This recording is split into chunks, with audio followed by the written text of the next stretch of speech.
The following is brought to you by the People's National Party. Make the trumpets play. Jamaican people want better.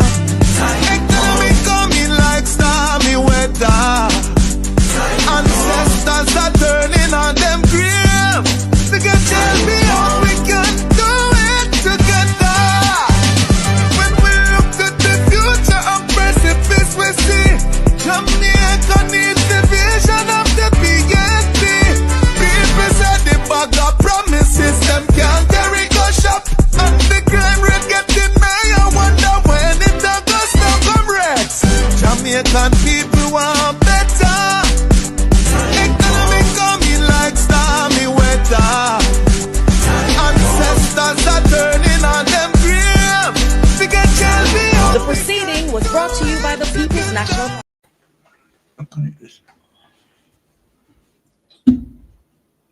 Jesus. The scale of dealing with anti-corruption issues. So there is a learning curve that we are going through.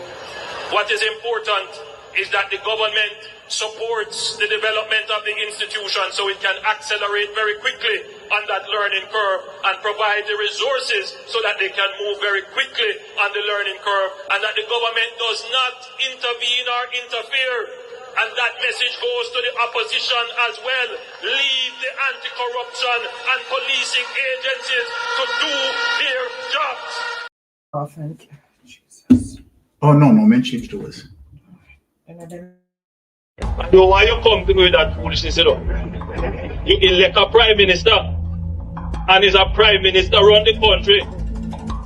It is time we learn to hold our leaders accountable for their actions and stop making excuses for them. Stop making excuses. Otherwise, go elect the people who really run in the country. And I don't want the right kind of stupid argument.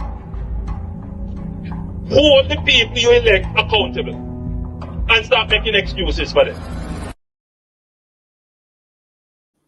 Hello, welcome. Happy Tuesday. Happy Tuesday to those in television land. Happy Tuesday to our silent supporters. Happy Tuesday to everyone in the chat. Hope everyone is having a wonderful start to the week so far. Tonight's topic is Let the Chips Fall Where They May with Mystic Sensation, which is Baron and Anne-Marie. And we have Pink Stew Green in studio. We'll be joined by Melting Pot shortly. Remember, guys, when you come in, thumbs up the live, share us out if you can. And if you are new to the channel, please show us some support by subscribing. That will be greatly appreciated. I'm going to give an umbrella welcome to everyone in the chat because there's quite a number of persons in the chat already.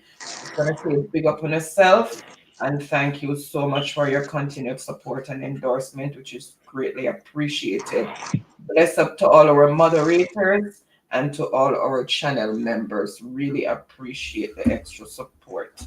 Without any delay, I am going to hand over to Baron. But before I hand over to Baron, let me just bring up things to development. So it's construction, architecture, and interior design. So if you need any work done in those areas, this is our number, 876-770-3876. Go over there and support our girl, Pink Stew. And I will also be posting the link for the Magnitsky petition in the chat, and I will pin it. So those who have not yet signed, please click on the link and sign the petition. You do not need to donate to that website. What you can do is share it out. You can go to the One Jamaica Legal Defense Fund and donate over there. So I will pin the link. Without any delay, let me hand over to Baron. All right, thank you for that, honey. And without any delay, let us just do the do. Right, Pink Stew, Lady Pink, greet your people because right.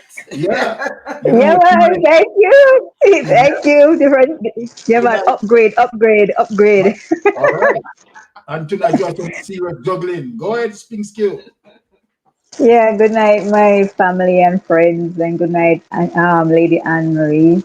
Good night, Uncle Byron. Good night, Melting Pot, who is coming in shortly. And good night, everyone, to everyone in the chat, and to all our supporters out there in TV land. Now, I would like to say good night to our comrade leader, our GenSec, our chairman, our chairwoman, our VPs, our 63 candidates that went up in our last election, and to all our blood and fire comrades out Hey, there. all right. Hey, blood and fire comrades, we All still wearing our t-shirts. All right. right, so I want to say good night to everybody, and to I would like to say good night to all our supporters like Bolo, Out of the Press, Anne Marie, Rose, and to also our big friend Conrad, who is the only mainstream person who support the PNP out there right now and giving us a strength out there in the media. So we have to big up Conrad O'Brien on News Talk for his work. All right. So everybody, good night. All Hi, right. Melting Pot. Let's give the juggling to Melting Pot to meet and greet Melting Pot. Yeah, my brother, greeting and blessing once again to everyone tuning Blessings. in tonight to the Mystic Life Sensation. You understand? Yeah, big up to Pink Skew Green from out of the West, the Lioness will bring the best.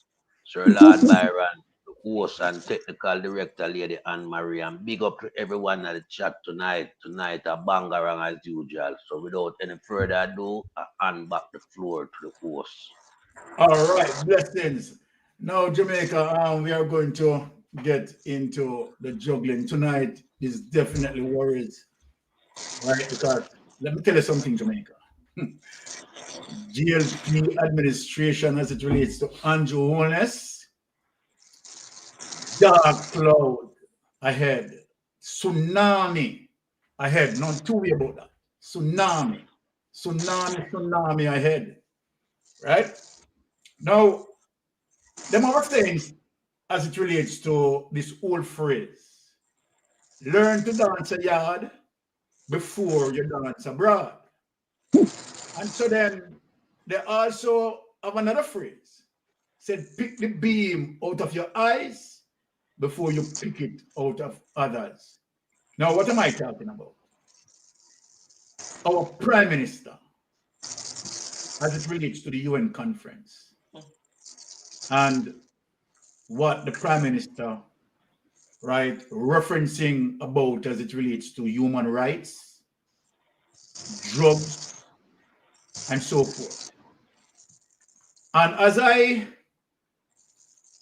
sat and listened to the prime minister had now told the entire world that he is one of the biggest hypocrites in the Caribbean. And we know, but to use a UN platform and highlighting the hypocriticalness, right, of the prime minister, believe you me, it was just shocking and shameful in terms of what the prime minister uttered. Now, let us get into it and read through in terms of what the prime minister utterance was. And we are going to dissect that. And remember, I said, learn to dance a yard before you dance abroad. Now, without any delay, let us get into the editorial gang war within the law. Let us dissect that. Unbelievable, right? But we know that the prime minister is a man of no conscience. And so then we really don't expect any better, right? Now, here it is, my Jamaican people. Editorial gangs, war within the law. This is the prime minister, right? Many people, including this newspaper, as according to this newspaper, will welcome Prime Minister Dr. Andrew Holness' signal that his proposed global war on drugs was intended to be conducted with respect for international law and human rights. Prime Minister, let me just deal with the first program. Let me just deal with the first program. As it relates to what the Gleaner want to interpret from your statement, right, in terms of their interpretation, was intended to be conducted with respect for international law and human rights. Are you kidding me when I talk about international law and human rights? Let me remind you, Prime Minister. Let me remind you. Your Deputy Prime Minister, your Minister of National Security, and this goes to the heart in terms of you have no shield, caught up into a WikiLeaks report, cable, Kingston 005, WikiLeaks cable, right, who had listed him to be involved in drugs and gun shipment. So I am a bit surprised, right, and amazed as it relates to how, right, the Gleaner wants to interpret, right, that it was with respect for international law and human rights. Let us get into this. The Jamaican leader's comment on this front will likely be interpreted as an effort that his idea, which he carried to the United Nations last week, be seen as a logical extension of America's current operation in the Southern Caribbean Sea and was not intended to be executed in similar fashion. Because what carried out as it relates to blasting out, right, those so-called drugs persons, right, is a breach of human rights, where those persons should be held, apprehended, processed through the law, put before a court for the court to be determined. And that is one of the reasons why we have the judiciary. That is the reason why we have investigators to investigate, collect the data, process the data accordingly as it relates to procedural laws, and act in accordance with the law. Now, in other words, suspected gang members or gun and drug traffickers won't just be blown out of the water. They would be indicted, as what I'm talking about, and brought before courts of law to face justice. Dr. Ones is rightly concerned about the prevalence of criminal gangs in Latin America and the Caribbean, including Jamaica, and the dangers they pose to the social and economic stability of the region. But let me ask this question. How could the Prime Minister concern about the prevalence of criminal gangs in Latin America and the Caribbean, including Jamaica, and the dangers they pose to the social and economic stability of the region? Isn't that the Prime Minister ruling over an administration that I would classify as a criminal network? Isn't that the Prime Minister, right, is under investigation by the Integrity Commission investigators? A bang around that, you know. Isn't also the Prime Minister's wife under investigation? Another bang around that, you know. Isn't that you have 11 members of Parliament, including the Prime Minister, that is under investigation for level of criminality, corruption, nepotism, cronyism, and skullduggery? So, sir, what sort of example that you are setting? What sort of example are you setting? Indeed, with more than 30 murders per 100,000 population, Latin America and the Caribbean has the world's highest murder rate. doubling that of Africa and over 6 times the global average in Jamaica's case before the sharp decline in homicide over the past 2 years. It hovered around 50 per 100. Now, take that away. Let me remind the Prime Minister as it relates to human rights. Before I go there, let me just play your police officers. And let me say this, because I don't want Jamaica to misinterpret what I am saying. And I am speaking as it relates to also, right, hearing Mark Golding, right, make reference of certain things. The Jamaica Labour Party wants to create a narrative as it relates to us and them between the police and the citizens of Jamaica.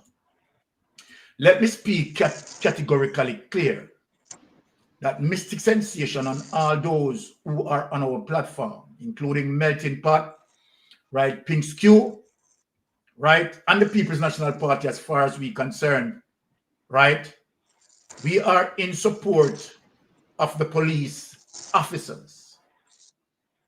We are in support of the police officers. What we are not in support of is extrajudicial killings.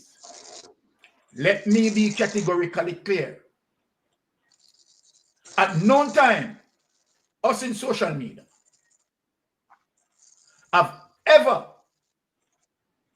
seems to take the side of any criminals. Let us say it categorically clear. Any criminals who want to attack and shoot at the police.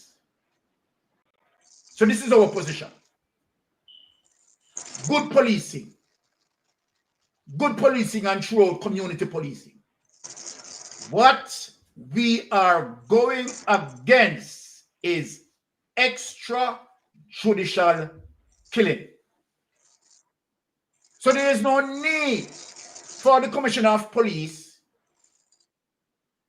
to try to deflect or try to twist the narrative.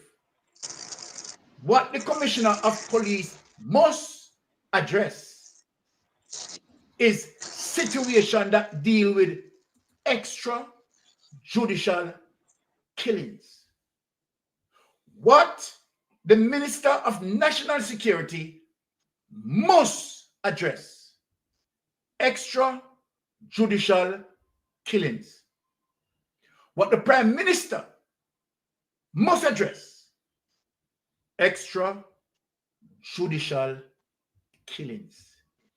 Please have them separated. Have the issues separated. For gunmen who take on the police, we are saying that when the police came under such attack, the police have all right to defend themselves. So we stand as it relates to good policing. What we are saying also, that there is no police officer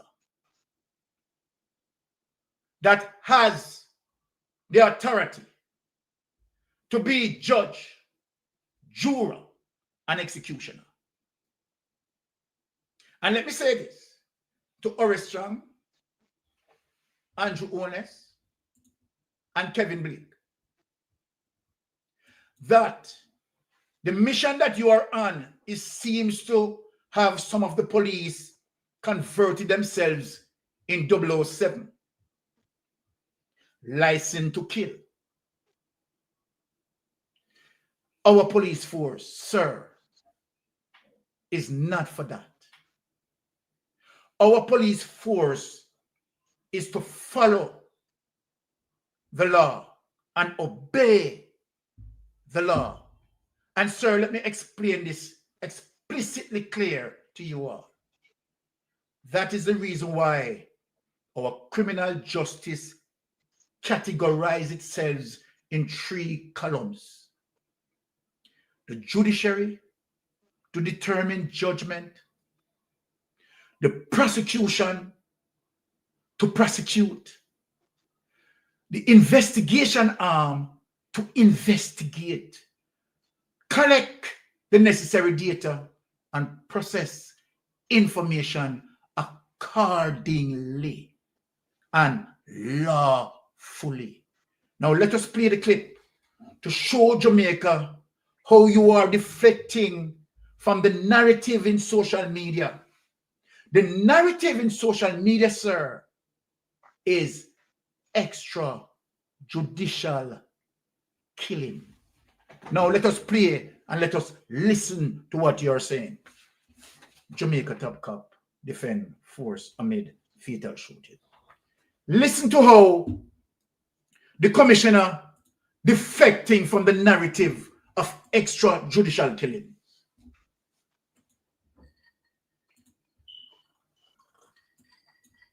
Jamaica's Commissioner of Police, Dr. Kevin Blake, is sending a strong message to criminals, warning them against confronting law enforcement.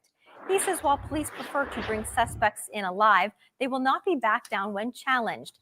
Blake's warning in his year-ender review comes amidst criticism over several fatal police shootings, which are now under probe by the Independent Commissioner of Investigations.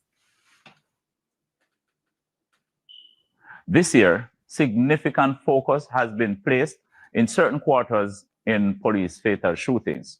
While many of these matters remain under investigation and we must reserve detailed comment, it is important to make a few things clear. First, we continue to urge members of the public who are confronted by the police to comply with their instructions, particularly to criminals who engage in confrontations with law enforcement.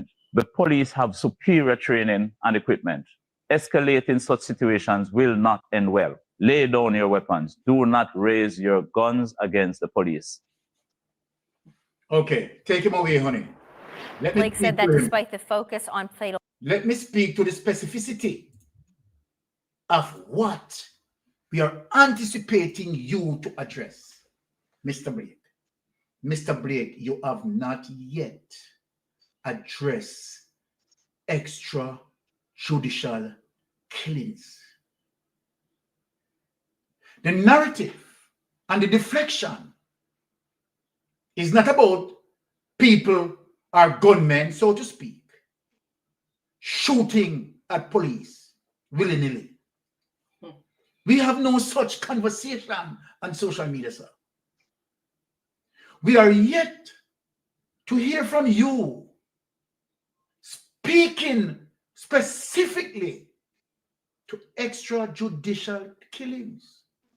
Let us give you some example to put you back on track that we are still yet anticipating your opinion around extrajudicial killing as we show you and what we are going to define it as it relates to extrajudicial killing.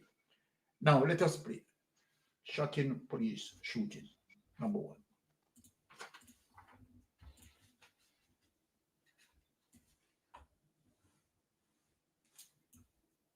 Let us show you clearly what we are talking about.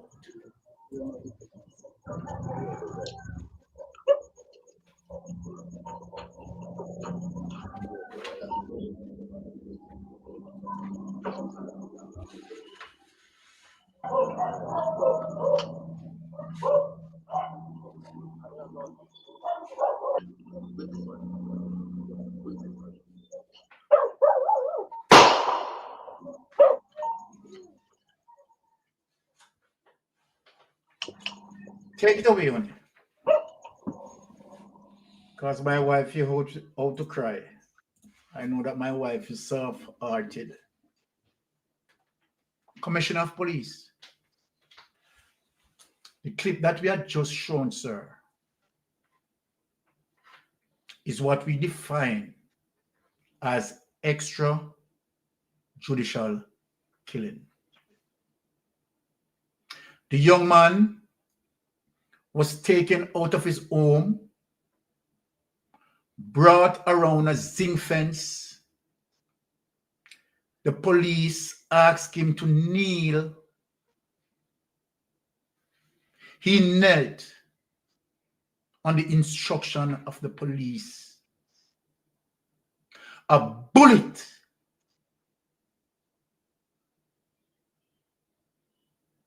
point blank range had taken his life. Did not have the opportunity to plead his case through the judiciary that existed for such purpose. Because we have 007s in the police force, armed with the instruction, license to kill. Sir, Commissioner of Police, we have not heard you address extrajudicial killings. Let us go to another clip, sir. Let us go to Jamar Ferguson.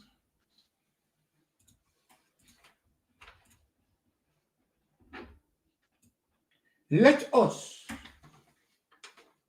separate the deflection that you are spewing in the mainstream media. Yes, very good. Let us separate the deflection, Mr. Citizens paying the price when those sworn to uphold the law can't even follow it themselves. 23 police officers, a warrant so defective it violated the Constitution, and not a single body camera turned on.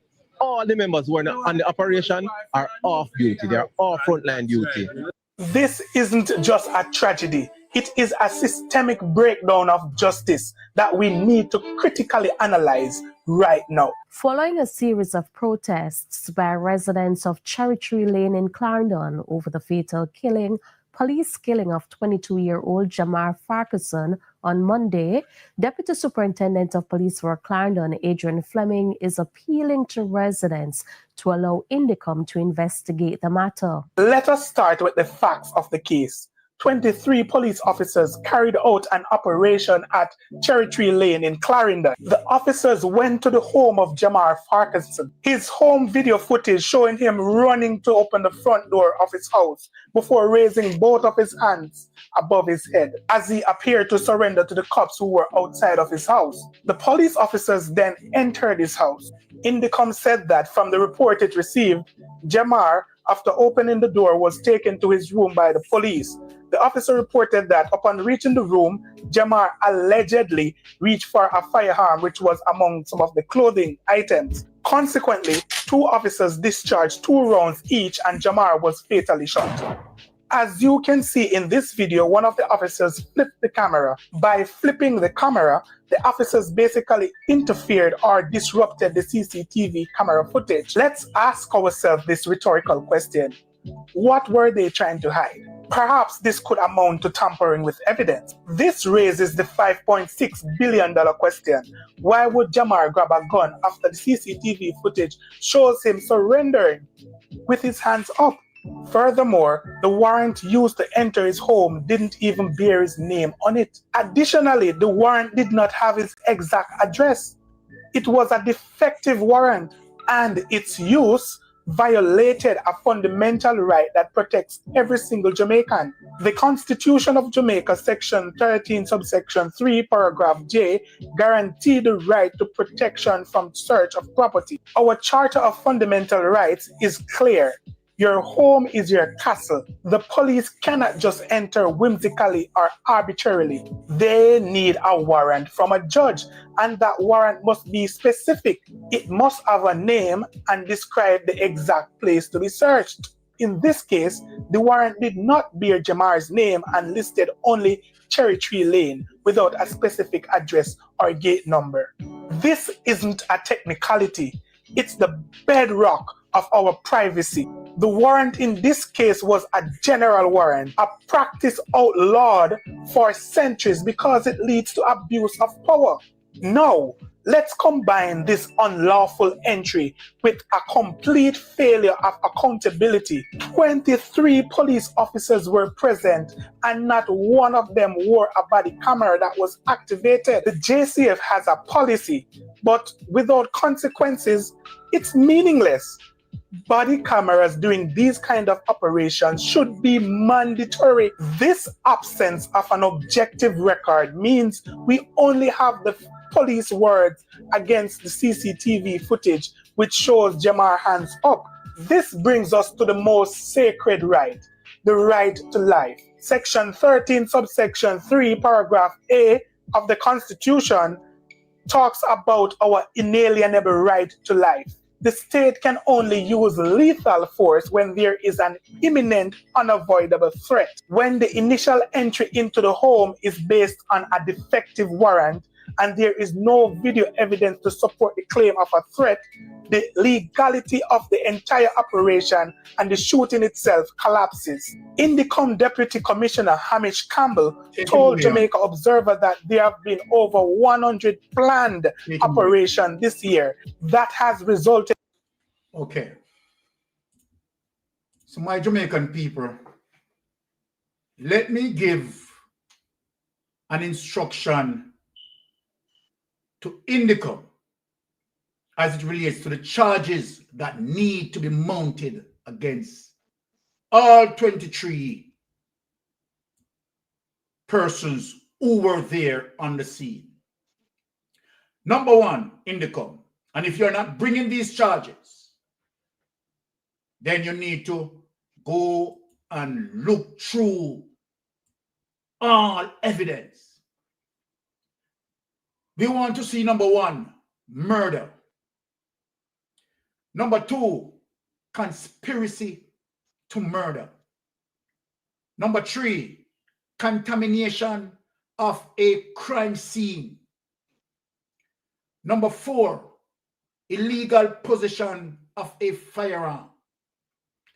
Number five, fabricating evidence. Mystic sensation. Want to see those charges applied. And I'm going to speak to the illegal possession of a firearm and where it is extremely serious as it relates to the .38 revolver that was intended to plant on the scene. That within itself is a illegal, definitely illegal possession of firearm. We know that to the fact that it's a premeditated act that done as it relates to the number three, it automatically make all of your firearms illegal. But I'm not talking about the act that make the firearm illegal. I am talking about the firearm that intended to plant there.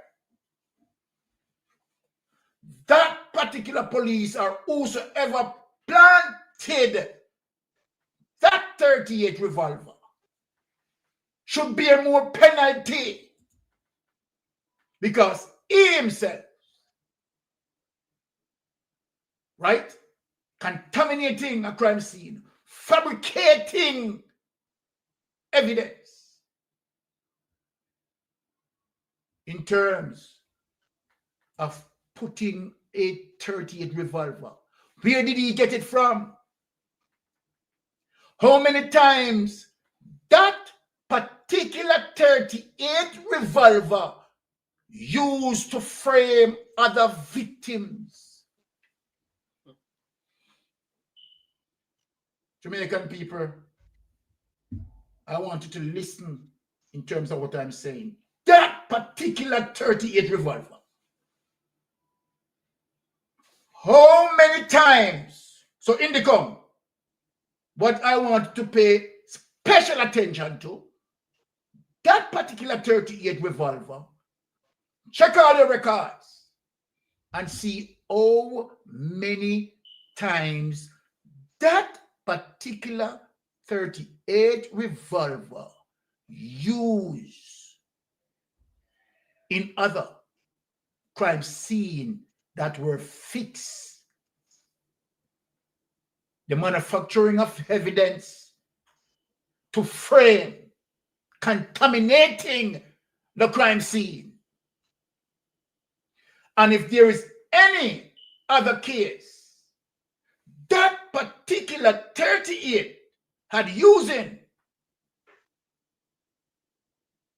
make sure you revisit those cases if that particular 38 showed up and bring it to bear. Bring it to bear. Let me hear back. And of course, some wild bouncing opening batsman. Step up on the plate. Thank you, Sir Lord Byron. Yeah, I must say once again, you know, pleasant good evening, good night to everyone tuning in. Now, you know, we have a systemic problem in Jamaica as it relates to policing and the powers that being that over, you know, look the actual police force, such as the Commissioner, Ministry of National Security, Justice Minister, and so on and so forth. Now, as it relates to recent development, yeah, going back to as far as, you know, 2 years ago, we have seen some type of actual state killing in Jamaica as it relates to the circumstantial evidence that we are looking at. Yeah, and we are talking about circumstantial evidence that relates to video. Yeah, not word of mouth or hearsay, video. Now, when we look at Romario Sterling death, that was a swarm of policemen and JDF personnel that turn up and brutally execute that young man with a fatal bullet. That is a cut and dry case. And what is so significant about that particular circumstance of, you know, someone's life being taken away was the very first day that this present commissioner took office. That was his first assignment to prove to Jamaican that he's in the job as a real commissioner, a man that is there to uphold the law and to conduct his work in a transparent manner. But what, we didn't hear anything from him. We never hear anything from the Minister of National Security. We never hear anything from Andrew Wallace, the Prime Minister. And all of them must have seen the video and what took place. Yeah, as it was reportedly said, it was a shootout. There was no shootout. Jamar Ferguson is the identical thing took place again. Swarm of policemen. Yeah. And those cases are cut and dry cases that Indicom no need to investigate because Indicom cannot get any further lead in terms of investigation from none of these policemen. Yeah. And there was no other civilian around at the time. So what Indicom have to use now to construct an investigation is the video footage. So I don't know what Indicom is trying to project. I don't know what the government side of things as it relates to the commissioner them trying to say. But I know they are talking crap. Yeah. But there are several high-profile murder in Jamaica that has gone unsolved for a longest while. We talk about Kevin Blake. Yeah. We talk about Barbara Gale. We talk about Member of Parliament Bloomfield. And we talk about little 9-year-old Gabriel King. And we also have to factor in junior death in Patrick Bailey home. Those cases are cut and dry. Cut and dry. And we haven't seen any result as it relates to justice for the family of these deceased. None whatsoever. So So hold on, when, you know, Melting Pot, hold on there. Do you think the Prime Minister have a moral responsibility to speak on these issues in UN? he has a moral obligation. He's obligated to speak on this. Yeah, because it's his responsibility and his duty to. And he's obligated to the Jamaican cause. So when him go to the UN and him a spew lie, him just rubber stamp who we tell the world that him is the world liest man ever created. You understand? Because Andrew Wallace, you know, we all know what him stand for. Corruption. And even where him go and speak, everybody know him corrupted. And them know him as a liar. You understand? But he cannot help himself. I've been telling people, he cannot help himself from telling lie. Because this Prime Minister that we currently have does not hold the Jamaican interest at heart. He holds his own interest at heart. And what has kept him in the job is corruption. So whenever he comes up under any scrutiny, he has to lie. So let that be clear to everyone. And Andrew hold this, because I know him tuning in and listen. Yeah. But when we look back on these type of, you know, killing in a Jamaica and it relate to what I just quote. Yeah. And the result, non-existent. And we always hear about how robust the investigation will be and all no stone will leave unturned and whatever, God knows what, but not come out of it. Yeah. So me just put that out there. Now we can move on to contraband as it relates to drugs. Yeah. As the Prime Minister or the Minister of National Security has ever come out and categorically wage a war on the drugs traffickers them? No. They have never done that. And you have to ask yourself the question, why?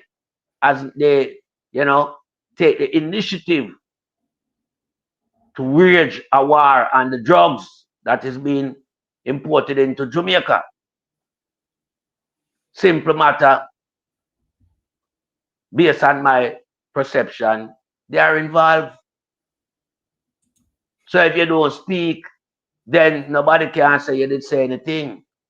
But silent, we know is consent.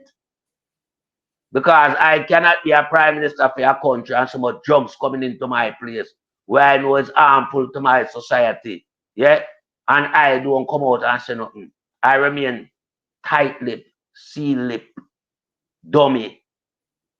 No. And the fact of the matter is not one shipment, it's several shipments. So when you can probably, you know, overlook one circumstance, you can't overlook the amount of circumstance of drugs valuing street market of billions of dollars. And the Prime Minister, nor the Minister of National Security, does not address it. Now I hear Fitzbailey, when he was in charge of crime, in one of the circumstances of drugs that was found in Avondale. And after long process, his last statement to Jamaican was that they are about to charge people. That never happened. Him leave now, him there Turks and Caicos. Yeah? Fitzbailey know why him couldn't charge anybody. One man lost his life by just uttering the fact that he's not gonna go down for people. Him get snuffed out. We don't hear anything about the death of that man. So we know it's a corruption ring around in Jamaica that involves high official from the government side of things. It's not no little ghetto youth, nor no ordinary people that deal with this type of high level importation of drugs. It's the big boys them and government official. And when it come now to the killing, where we are looking for a pure state killing, no attempt to arrest. Yeah, and this is why we speak about extrajudicial killing as we see it. And in the case where a deceased, you know, is not able to speak on what took place, and no one else is able to speak on what took place, you have to go along with whatever evidence you see. And when you look on a video and see a man has surrender his life, but him still get gunned down, you don't need nothing more to charge them. What else you looking for to charge the perpetrator? There's nothing else. The fact of the matter that you see in the case of Romario Sterling, him surrender his life. In the case of Jamar Ferguson, him surrender his life. Them they are cut and dry case. So I don't know where in the coming searching for. Most of them teeth will drop out. Because them a dog without teeth, you know. You understand? And them want to come muddy the water with all type of fictitious, you know, narrative where we not buy into. Yeah? We ask the question over and over, why is the policeman them wearing body camera? In a highly volatile society where murder is of such a high proportion in Jamaica, we should be one of the first country looking to put body camera on our policemen and women. But I hear from the powers that be that it's not necessary. That's what they come out and said. It's not necessary. So what is necessary to provide evidence of what is happening between confrontation with police and civilian? The only evidence is that civilian have them camera. And I'm glad that in the case of Romario Sterling and Jamar Ferguson, they had their camera installed. And there is one particular member from that 23 that went into this young man's home. That was it. As he first entered into that home, he was surveying the ceiling because he was definitely looking for camera. They went there with one intention, to number 3 this individual. They never go there to issue any warrant or to make an arrest. As a matter of fact, my perception tell me they did not even have a warrant. They rose up a warrant and then get it wrong. Fictitious warrant. Because if they had a warrant, I want to wish judge sign off on that warrant. We need that judge. You understand? Because that judge would have read the warrant before signing off on it. You can't have a warrant to just Cherry Lane on it and no number. Because Cherry Lane must have number. And you have to know who you're going to look for. Yeah, as it relates to what name is on the warrant, you must have some form of identification of that person, height, size, something, picture. You can't just turn there and look for a ghost. In this case, it's a ghost warrant them have. No name, no address, but you just go to one place. I want to ever use on a moral sense to say this place and the way it presents itself to uno a decent people live there. You know, see how quick the young man come there, never make on a knock. He saw the police surrounding the building and he ran with his phone to give them access to the building. And when they murder the young youth, you know, and say them 2 policemen fire 4 shots, the amount of bullet hole when me count, God Almighty, you know, to lie, man. Me count more than 10 bullet hole. And as a matter of fact, gonna execute the young man by putting him back up against a wall, to a window. Him not have no access to no clothing, to pull no gun from no clothing. And let me tell you, no germs. Yeah, count no germs to society.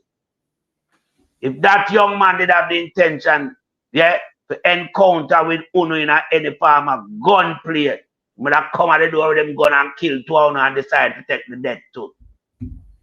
He wouldn't play with Uno. So when you come and spew no lie, yeah, we around here so not buy that, you know. We don't buy it. You see our big belly, shit belly Campbell, where I look up now the people I'm sealing, him to get charged. Yeah? The plain clothes, big shit belly Campbell, if you get charged. And the next 22, the whole I want to go down for the youth debt. The youth are 22. I want to outnumber an age. 23 I want to go. On a shit house. On a police, on a criminal. Yeah? And the current commissioner of police are garbage. It's a drunkard that should never become a commissioner. Yeah?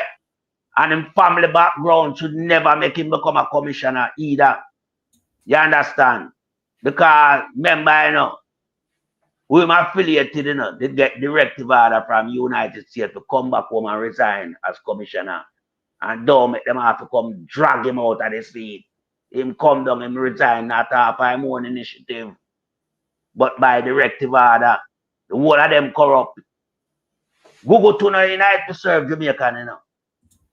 Him there to protect certain people and them wrongdoings. You understand? Yeah. Because here it is now. He's saying that several matters are under investigation. Now see Google too. Look from several matters under the investigation and I'll know you can solve one. Him come and threaten the society now. The police have superior training and equipment. Yes, we know that. You don't have to remind us that. But the training will not have superior is to tell lie. Definitely. Hit it, melting pot. Not policing. It's to tell lie. And the equipment we not have what we not have is balaclava. And rucksack on the back. And denim uniform. Remember, I know dismantle the proper police force and turn it in a state military arm of the Jamaica Defense Force. The JCF has become an arm of the Jamaica Defense Force. That's why we're not denim it. We're not change the uniform into denim. Something resembling the army. Because this is what Andrew go study all over the place in the Middle East. How to militarize the entire landscape of society. And Andrew did commission a lot of state of emergency and Zozo and drama to get these people out there on the ground, boots on the ground, yeah, to get them into the full-scale operation of military, using a few soldiers with policemen. They were actually doing training under this guise. Make me tell you no. Andrew can't trick you around here, so you know. And Google to them and the whole of them and Google Gaga. Them are shit. Them are no commissioner. Because in the case of Google Gaga, you know, Andrew draw him from the army and turn him into a civilian, dealing with civilian posts. While he's an army man with army training, Andrew bring him into civilian policing when he have no experience. And when him do, him turn the police force to resemble the army. Google Gaga did that. Now here is Google 2 now. Him start turn the black eye and everything, cock up him ears, lock up him mouth. Him do, him see, him say nothing. But yet say the people are dead. Under the circumstance of picking man them when in charge of. So we no left with nothing else but to desire that there is a lot of state killing going on in our place. These big boys, member of parliament, them government officials, them involved in a drugs trafficking, the whole of them, US know about them. Because if it wasn't so, Chang and James Robertson, yeah, would not itch up in a WikiLeaks. Vaz wouldn't get conditional traveling documents. And we know the conditional and traveling documents. So we don't come tell we nothing different, you know. We know where we are going. Yeah. We know what's going on. So when Andrew gone up so, gone beg, Andrew should have known so well then, you know, on the back of stealing an election, nobody no really want to see him because the world knows so you did steal the election. You should have cool off. But you spend out the taxpayers' money for run election and now you're going to beg. And you have to give a speech presentation where you appeal like you tell the people them. But them know, Andrew. Them look on you like piece of shit. You look like a lappiest dog up there, so. I remember we know you're a lappiest dog. But you show to the world say it's a lappiest dog. You know? Just scrape like a Carmel and call you, you come, you run, come. Yeah? Because everywhere you go, you know, Andrew, you go with your belly in your hand. Yeah? Because you love your belly. You love full your belly. That's why you sing your belly full. Yeah? Nobody now give you no money again, Andrew. Take that off of your mind. So all what you do now, yeah, you need to get it right. The world is watching you. All The right. world is closing around you, slowly but surely. You don't have much long leave to continue your dirty work. Yeah, you don't need to clean up on your shit when I go out with them at Jamaica. Stop going and think you can fool the international community. Them watch and Sister Carrie come not support you. You know, you're swearing in a king's house. Them know what that, you know. Them see who support you, some corrupted little place. Like Dominica Republic. Like Belize. Yeah, and Cayman Island. Them a watch where I'm going. So don't feel like them eyes are upon you. So you need to get things in order. Right? As it relates to where I'm going with the security, port of entry, and what's going on inland with the security men, them killing off the young men them out of the state. Stop the drugs them from coming. Come and make everybody hear you, denounce it. If Google Gaga don't talk on the amount of killing we are going on in the country, you supposed to come out. You have a minister of national security when last we hear from him. The only time we hear him when him a snore. The only time we hear from Crab is when Crab a snore. Crab snore out the whole time at the swearing in a king's house. But there, everybody see him. Him snore in a parliament same way. So him non-effective. And you still keep him there. What is so confidential between you and Crab where you can't fire Crab from the job? Crab supposed to be the one that travel alongside you go talk about security and narcotics. But Crab left back a yard. You don't realize where I'm going. Crab left back a yard. Crab can't travel. The commissioner team face look like when you draw a drapery. You understand? Nobody no want to see him. He is a mere shadow of a human being. Sin take him till him face to him look like me and your own. Because them man them mix up in a all type of bangarang as it relates to him. Police them about. Remember the man have a death squad, you know. Inside of the GSCF, you know. Where him know about death squad. And on a joke business. Everybody know about Richard Stewart who run the death squad from Unstate. When they know, Assistant Commissioner, him a run it alongside Google too. Andrew know about it, Crab know about it. The powers that be in the hierarchy know about it. But what them do? Them allow it to continue. You have a district constable, a lead death squad. What can go so? District constable between them from over Portmore. Jason and him brother. What can go so? Them all a lead all regular policeman, you know. But them a DC. God. But because them, you know, up for the job. But use 1 more minute to wrap up. Use 1 more minute to wrap up. Yeah. Because them up for the job. Yeah. Them allow them. And when them twin they get super rich, but them are DC district constable, but them rich class over so Portmore. You think them don't know about it? Them know about it, but them allow it. Because the corruption ring around Jamaica.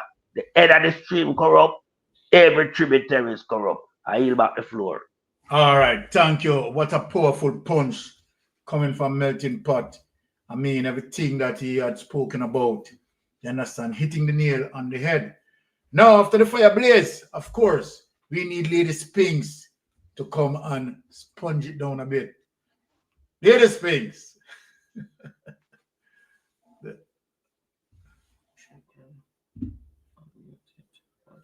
Oh, you're muted, Spinks. Let us reduce that. Okay, There. go ahead. It's okay. Thank you. Thank you for having me here again tonight. All right, first of all, let me address Andrew and the UN visit that he went on a couple of days ago. First of all, Andrew did not write that speech, and that speech is a recycled speech from the CARICOM meeting that he did. So nothing he said there is new to us because it's a recycled speech. So, and we know from this CARICOM presentation that, it's nothing. You're just saying words without meaning. Just saying the words without the meaning behind the words because Andrew's actions and Andrew's words do not match, right? Andrew lead by we can see Andrew's actions not not matching up to his words and his speeches. Andrew, we in Jamaica know about the three planes that crash landed here without any crew, without any cargo. We all know about the container in the harbor with the chicken, the frozen chicken. We all know about the ship that he spent so much money for with all this equipment to protect our borders. And the question I keep asking ever since he bought that ship with all this equipment, is this to protect our borders or is it to direct the planes and ships to wherever they're supposed to go, the illegal ones? Now, when we come out on social media and talk about the criminals in Jamaica and our police force, and as you said, Uncle Byron, we want to make them know that we support our police officers, our law-abiding police officers who uphold the law of Jamaica, right? And it does not matter what kind of criminal the person is in Jamaica, we do not support any sort of criminal. Because when we come out here and talk on our social media platform, we are talking about the criminals who do white collar crime, like Andrew Owens and his crew. We're talking about the criminals who do blue collar crime. We're talking about criminals who do all kind of crimes, and we're talking about criminals who put on police uniform, civil servants who collect police uniform checks and go out there and kill people. Because unaliving a person is unaliving a person. It does not matter what you do, but you're unaliving a person. So the police officers who put on their uniform and who are being paid by taxpayers like myself and go out there and kill people, unalive people, we are against that. And that's what we are objecting about.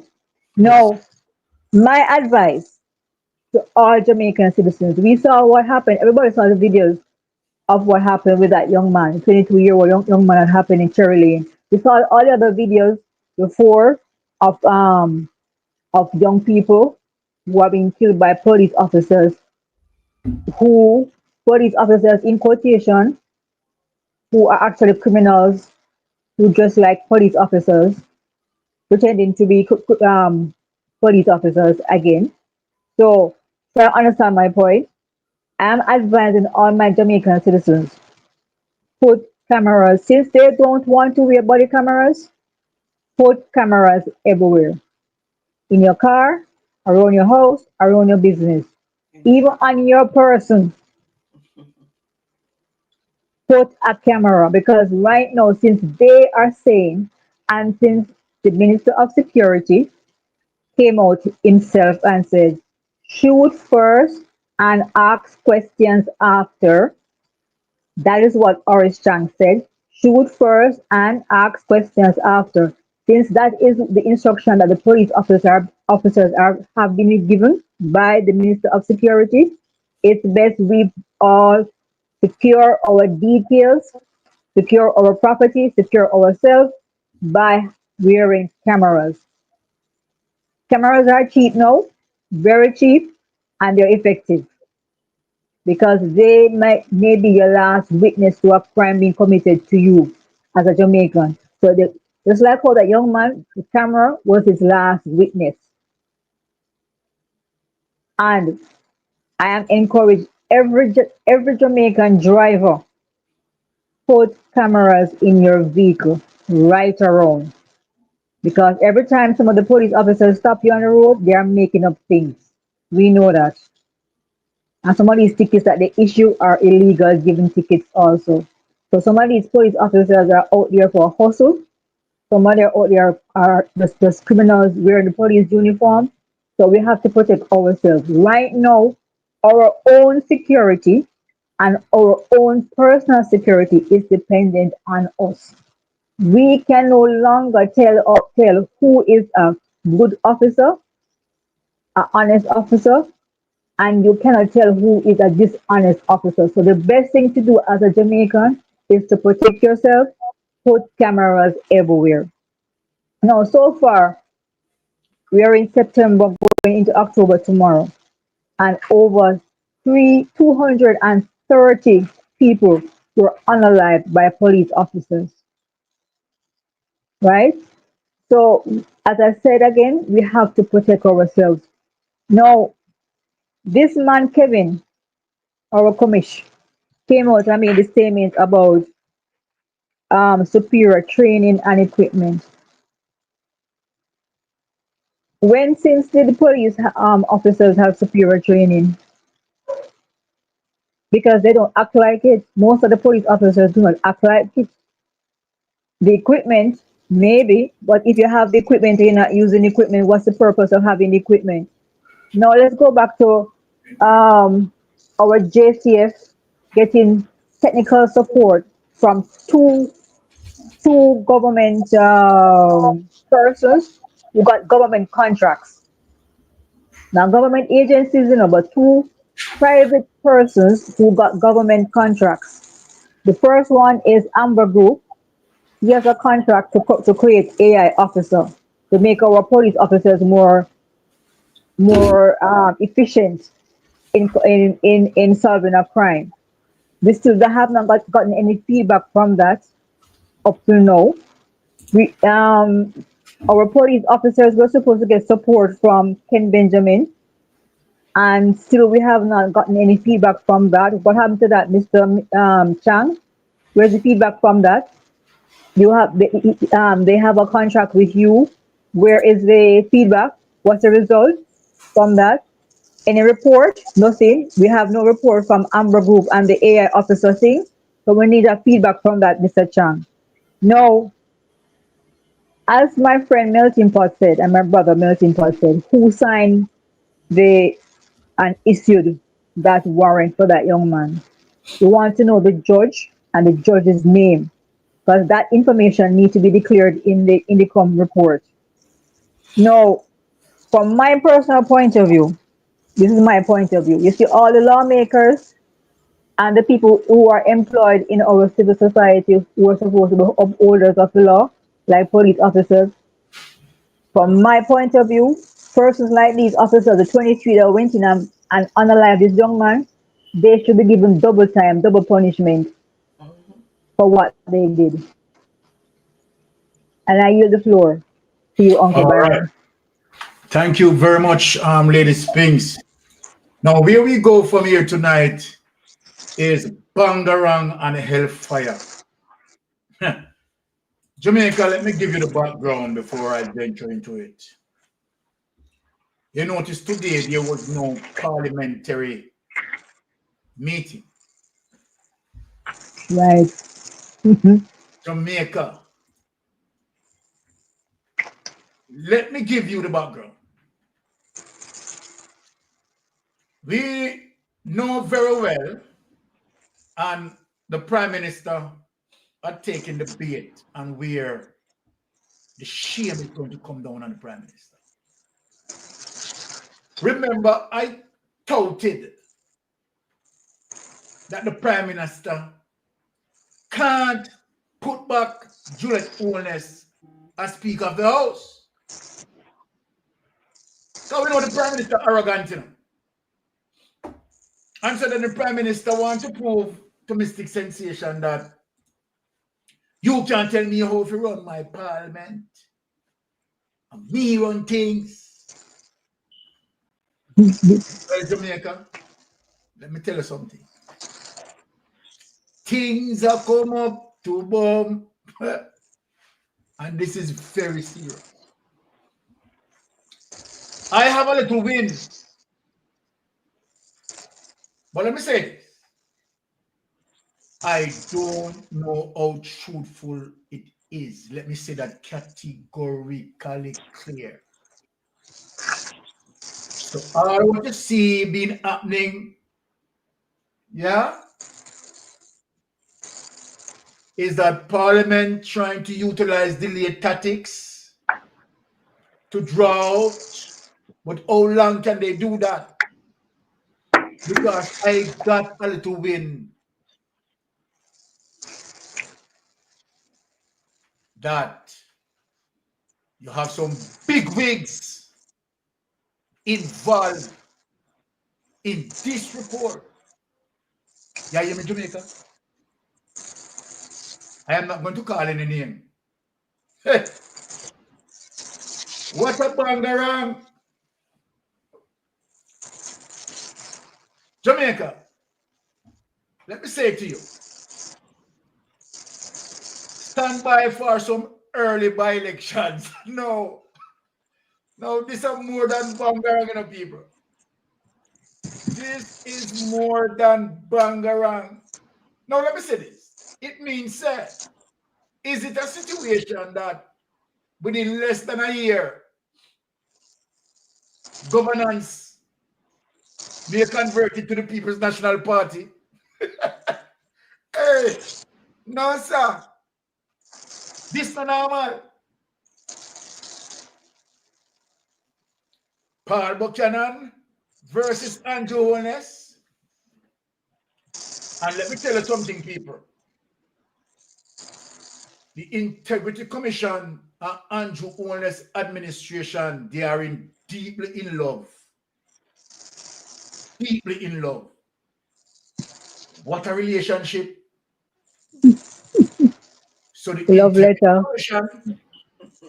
Integrity Commission write Andrew, love letter. to Andrew administration a nice love letter. Telling Andrew Holness to remind of the relationship that they have. Quite a personal relationship. And what we get to understand, people, that the relationship is so deep and personal that we are expected to have some baby corruption to be delivered. What is the people? The relationship between the Integrity Commission investigators and Andrew Holness administration, they are so deeply in love that we are expecting some baby corruption to be delivered. Now, if you think I joke me, let me go into the last love letter that the Integrity Commission sent to the lover Andrew. So remember, Andrew are the A1 lover. Baby father. Apart from each other. Andrew Holness administration and the Integrity Commission investigators just can't stay apart from each other. Coming like a stamp to a letter, the way how they are in love. Let me read out the love letter for your people. Bring up the love letter. This is not normal. This I love you not normal. Let's bring up the love letter.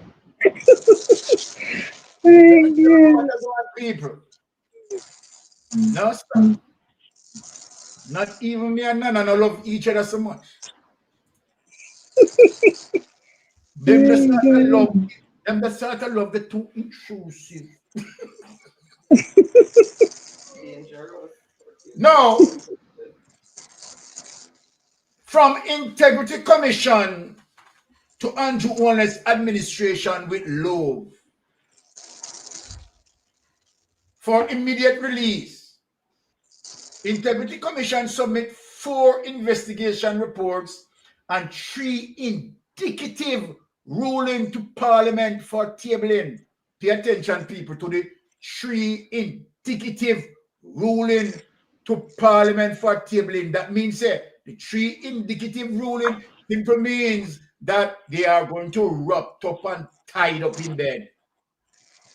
Now, September 26, 2025.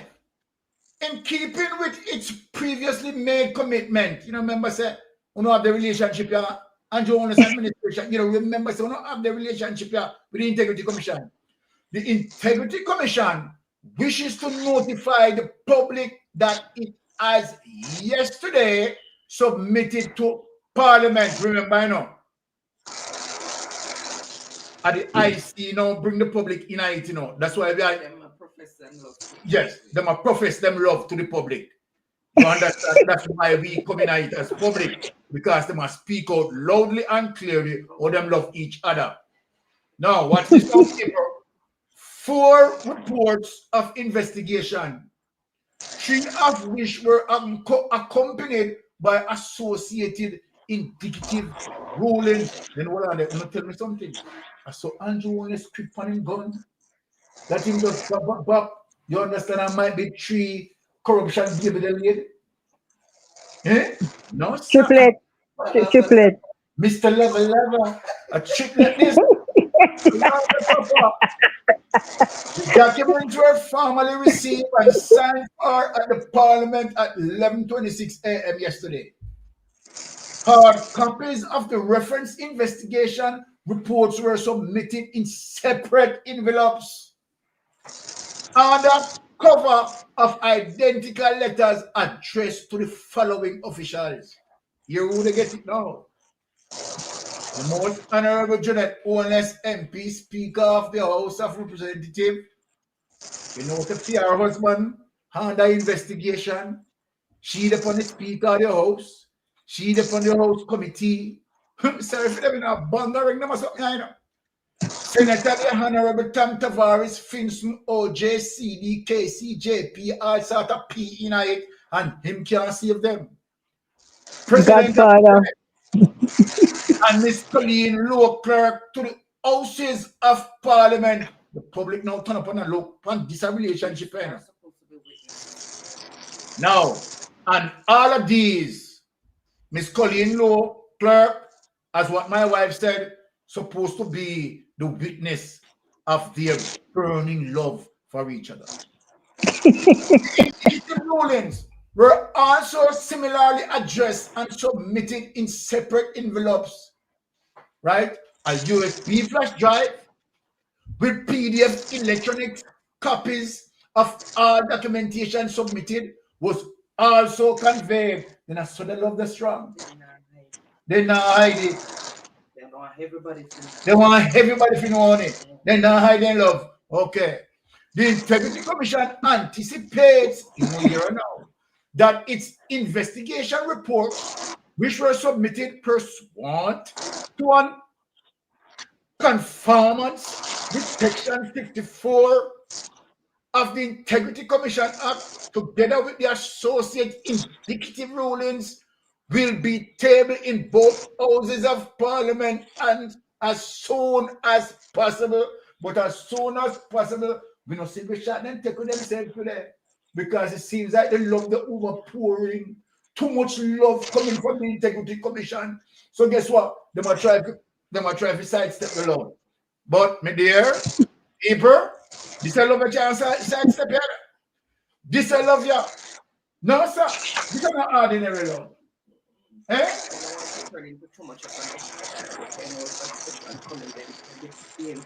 No, but this love seems to be obsessive.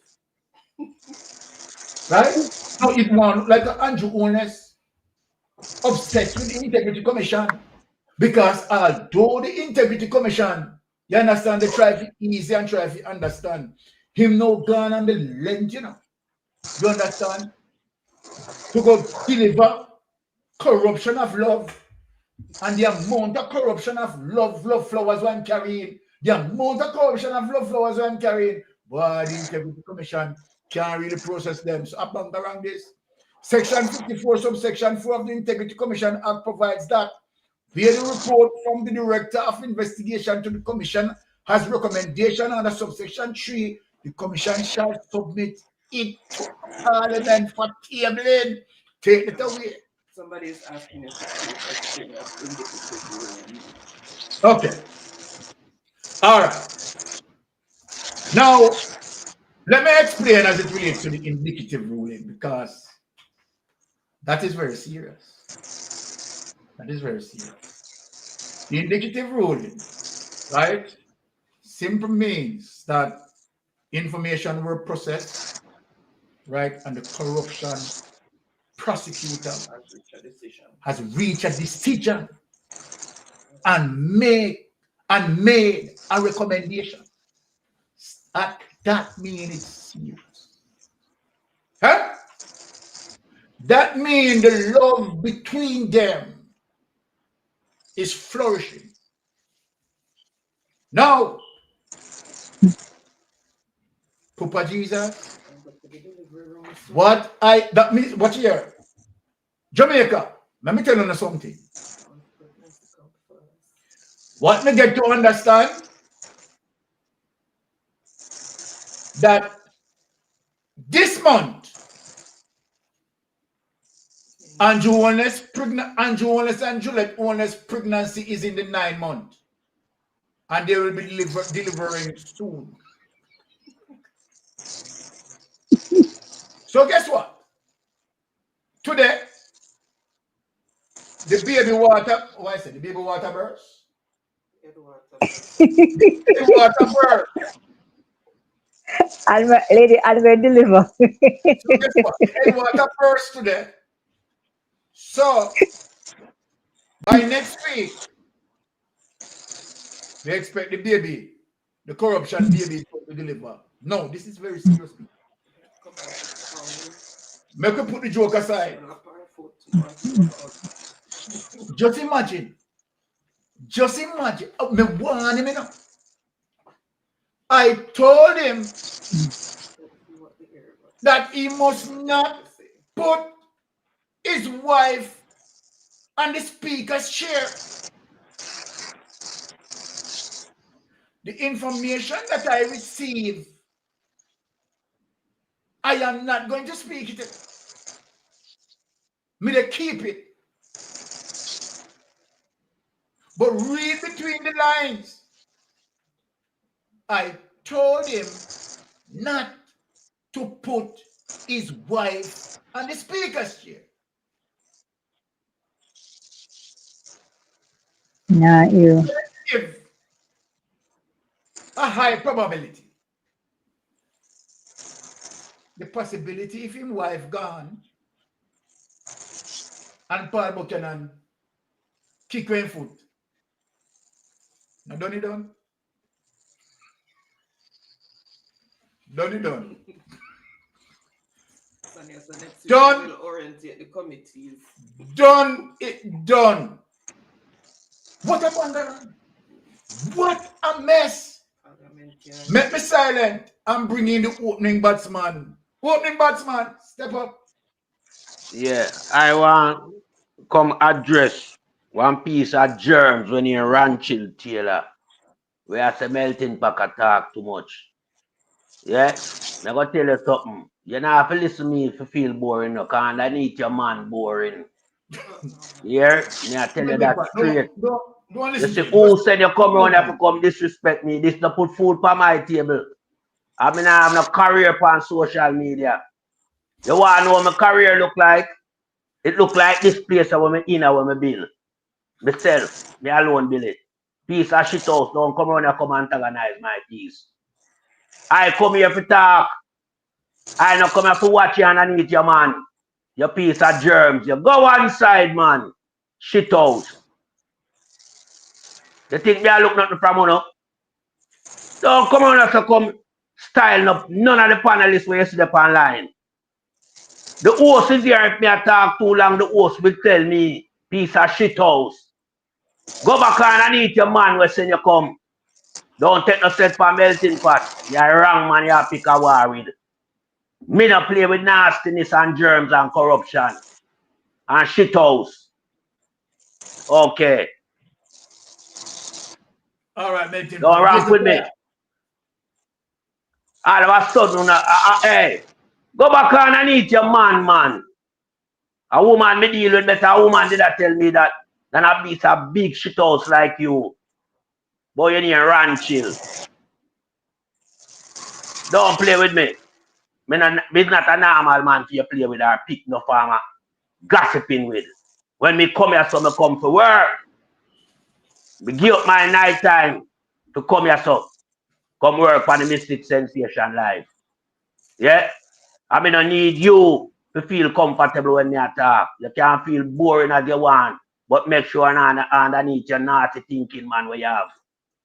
Piece of shit house. I yield back the floor.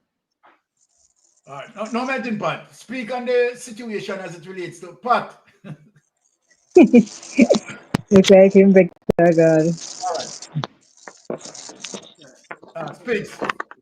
Yeah, Melting pot, cool down. Address the yeah. situation. As it relates. You know, our melting pot, our brother say when him get upset, let him cool down. Anyway, all right. So basically, from the last before the election, we had 14 members on our side, right? And they had the power because they had two-thirds majority to do whatever they want to do. No, they have been doing everything while when we were 14 over there to stop and delay every IC report. We have seen the Andrew taking the IC to court to delay the whole process and to create muddy the waters. Yes. And many people who do not understand the processes and the protocols get confused.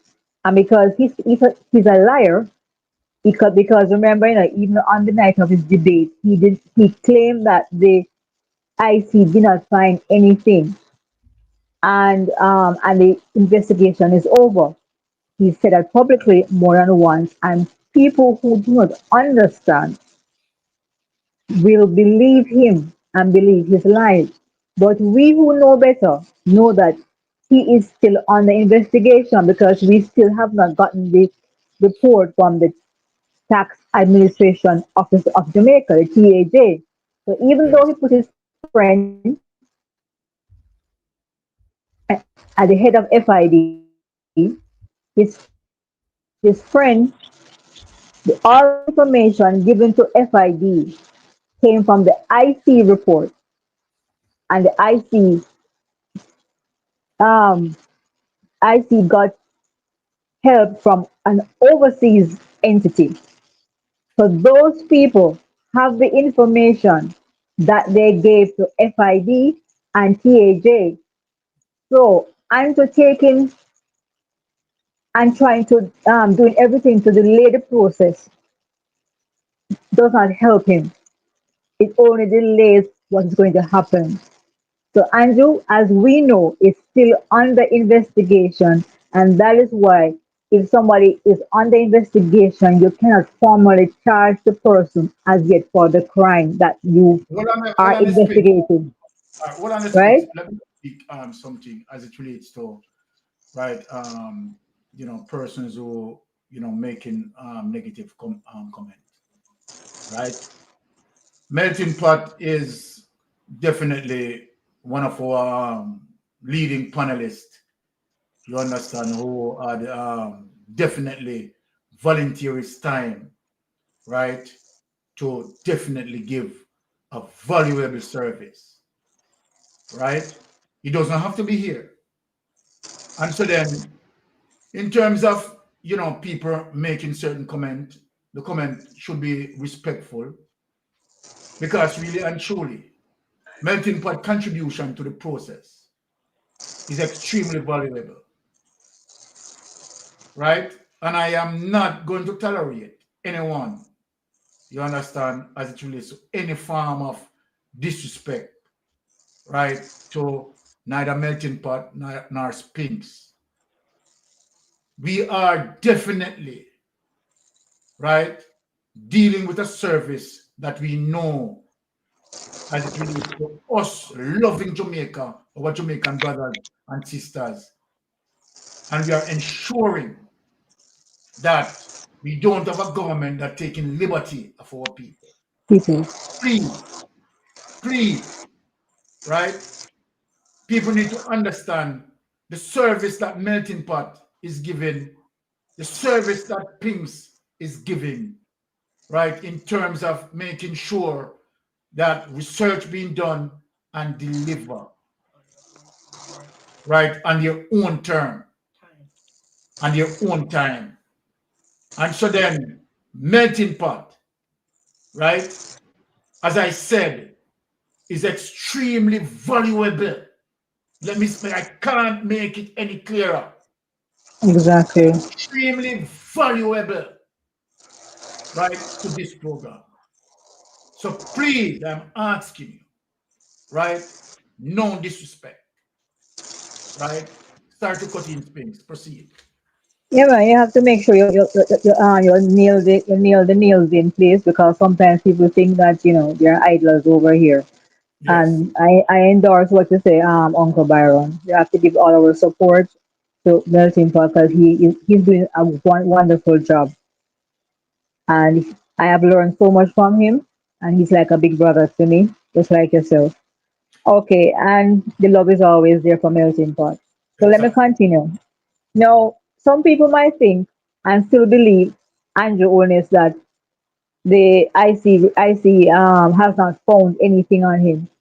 Even Andrew's lawyer has asked as given counsel or advice to Andrew to drop his case against the IC because he cannot win. Exactly. It makes no sense, because he has to expose, when he took the IC to court, he now has to expose more information. The same information he was hiding from the IC, he now Yes. has to expose it to the court, and it becomes now a court documented information. So he's going around in circles doing all these tricks, and he's just making the situation worse and putting himself in a worse, a deeper situation with the IC, right? Now, for us to understand this more, the fact that, as you said, he got another love letter from the IC to remind him that he has a case with them, is to show that they are now at the stage where they are willing to go forward to take it even deeper, right? And anything can happen. And as you advised him many times, not to put back his wife over there in that seat, because she's just there with her size 13 Bigfoot, trying to block and stop and delay the pregnancies. Women who have gone through pregnancies know that sometimes, when the baby is not due on time, sometimes when you go in and you're showing symptoms of delivery, sometimes the medical team will decide to do things not to induce labor, but to stop the labor. Okay. She's trying to stop the labor, but it does not matter. I'm just trying to stop the labor, but it doesn't matter what they do, it will happen, because the process will go through. Paul Buchanan's case, people think, I see it on social media, people trying to implicate him as if he's crazy for doing this. No, that the matter is settled. No, it's not settled until the case is settled. And with one ball, one court case, Andrew will no longer be member of parliament. Andrew will no longer be leader of the GLP. And Andrew will no longer be prime minister of the country if that case goes through. And I know Paul Buchanan will win that case. The case with the IC, I expect the IC will do its due diligence, and everything will go through according to procedure.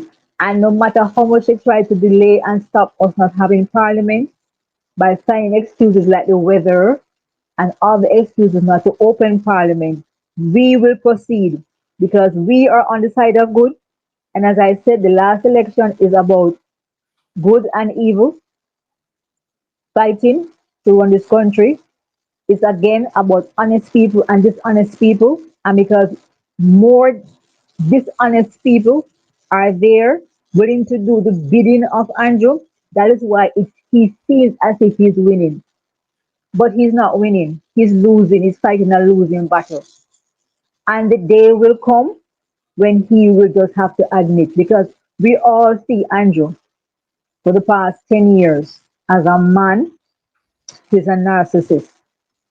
He only takes his own advice. And I said it already on the show. Andrew only listens to the voices in his own head. He, even in his even the people, even his colleagues complain about him that he does not take advice from anybody.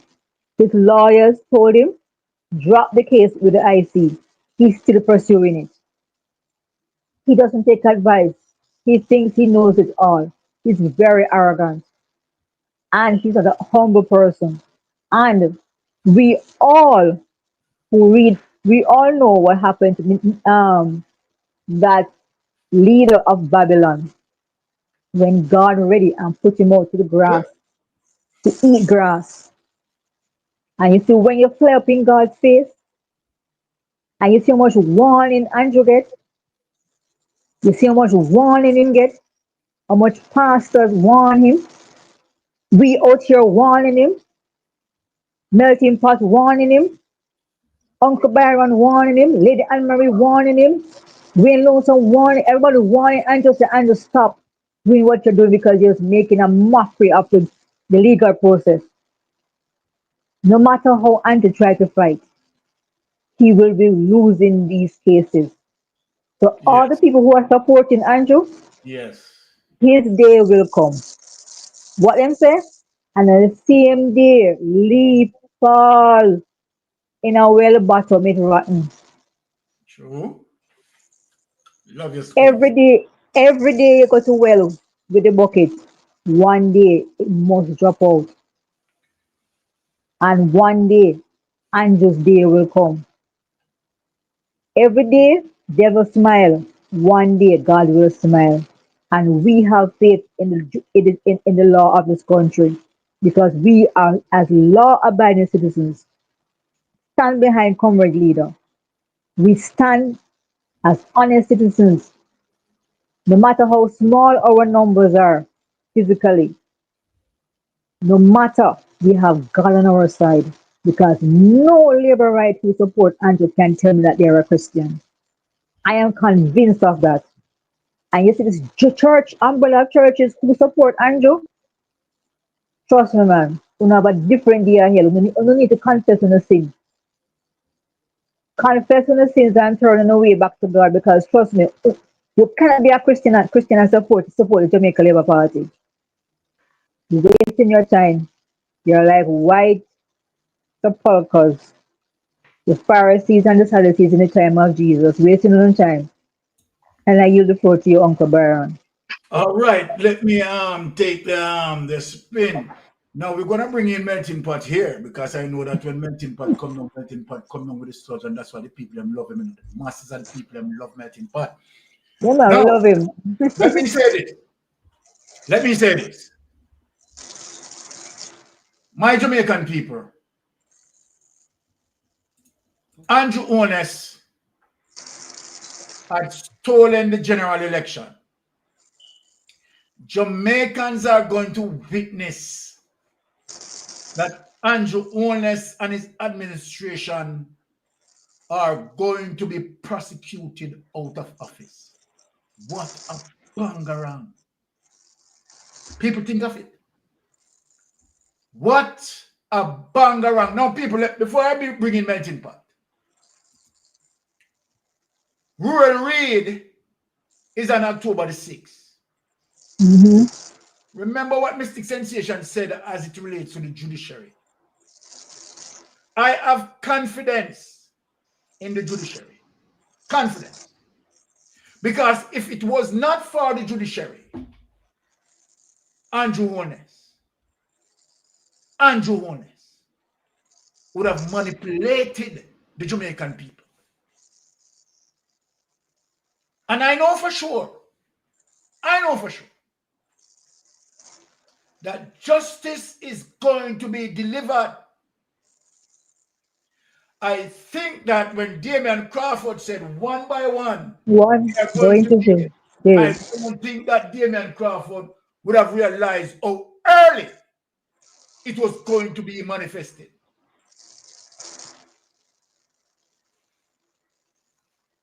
Juliet Holness, you are the Speaker of the House. Andrew Holness, we have seen that you tried your delayed tactics, right? Not going through the regular Parliament procedures today. So we are going to look at you for next week, Tuesday. And we are waiting. We are anticipating. Because what the love letter that the Integrity Commission sent you, the bearing evidence will have to read out. And so we are waiting. Without any further ado, let me put in the one and only Dan Gargan. Melting pot coming at the place. Yeah, All man. right. Hey. Andrew run, but him can't hide. Andrew run from the bailiff with the letter. You know, when a bailiff bring a letter come give you to confiscate the loot. Yes. But you want to hide from your address, lock up in the place, want jump through all back window. You want to show your face. And so Andrew run from and hide from Parliament now, you know. Yes. Andrew know exactly where I go on. I tell the people them say Andrew never want to win the election to govern the country, you know. Andrew want to win the election to buy time out of prison. Andrew and size 13 and all who around him, they know say this day come. Yes. Yeah. If I want to use another scenario to highlight the situation, it's like you have a gang, you know, and the gang get bust. I know say everybody identity and as it relates to them name out there now. Yeah. Andrew think they get busted long time. Long time. And Andrew keep using delayed tactics. Yes. From the Integrity Commission. That's all Integrity Commission have to pester him. Pester him. To come submit to him, to submit to them. And this go back several years. From and last year and a year before last. And from several years. Right. You understand? So, I'm not surprised to me, Pinkskew, Byron, Lady Anne Marie, and others in the social media environment. We were dealing with this thing upon a day-to-day basis. We knew exactly what was coming for Andrew Holness and his administration. Because I sure know we have a number that is under investigation and it reached double digit. Okay? Yeah. So, you know, so it's a vast amount of Andrew cabinet member them under investigation for illicit enrichment. Oh, yes. But the spotlight is currently on Andrew Holness. You understand? And Andrew Holness know exactly say him time as a dictator in a Jamaica is coming to an end. Andrew is not comfortable being the prime minister right now. Andrew knows that him should never bring back size 13 in the capacity as Speaker of the House. But nobody else want to do the dirty work for Andrew apart from size 13. Because she has been playing this type of, you know, gutter politics inside a parliament. When things go to her, yes, she said she sent it, she don't want to read it out in a parliament. she sent it over oversight committee, which she is a member of the oversight committee. And them carry out and them carry on them delay tactics. Well, time come, as the PMP slogan that was a part of the campaign trail, yeah, echo on several occasions. Time come. Time catch up now with Andrew. So no matter what Andrew do, at some stage of the game, this love letter now, you have to read it. You have to digest when the love letter. And you have to make sure no size 13 there with him. Because when you join two half together, you get one. So nobody feel like, so well then, when you don't hear Andrew Holness game mentioned, it not incorporate Juliet. It has to. They're my husband and wife. Exactly. So make we look further, I feel now, yeah, and dissect Andrew Holness and him time as Prime Minister. And even going back to him becoming a member of Parliament. Yeah, from as early as, well, him enter politics in 1997. Okay? And I think him become member of Parliament in our 2005. No, 2008. Who that? Paula Llewellyn? Andrew Holness. Andrew Holness. And he become MP. But he becomes MP? Yeah, because I'm going to Parliament in he enter politics in 1997. Yeah, more than MP. But 2005. Yeah? You're correct. 2005, he become an MP. Okay? Well, from 2005, you know, Andrew start thief taxpayers' money. Yeah? And the first venture into taxpayers' money are when him got Ministry of Education. Him draft a nasty Llewellyn Reid as him consultant. And from there, so the two of them knocked together and start robbing by using fictitious contract given to Gavin. Okay?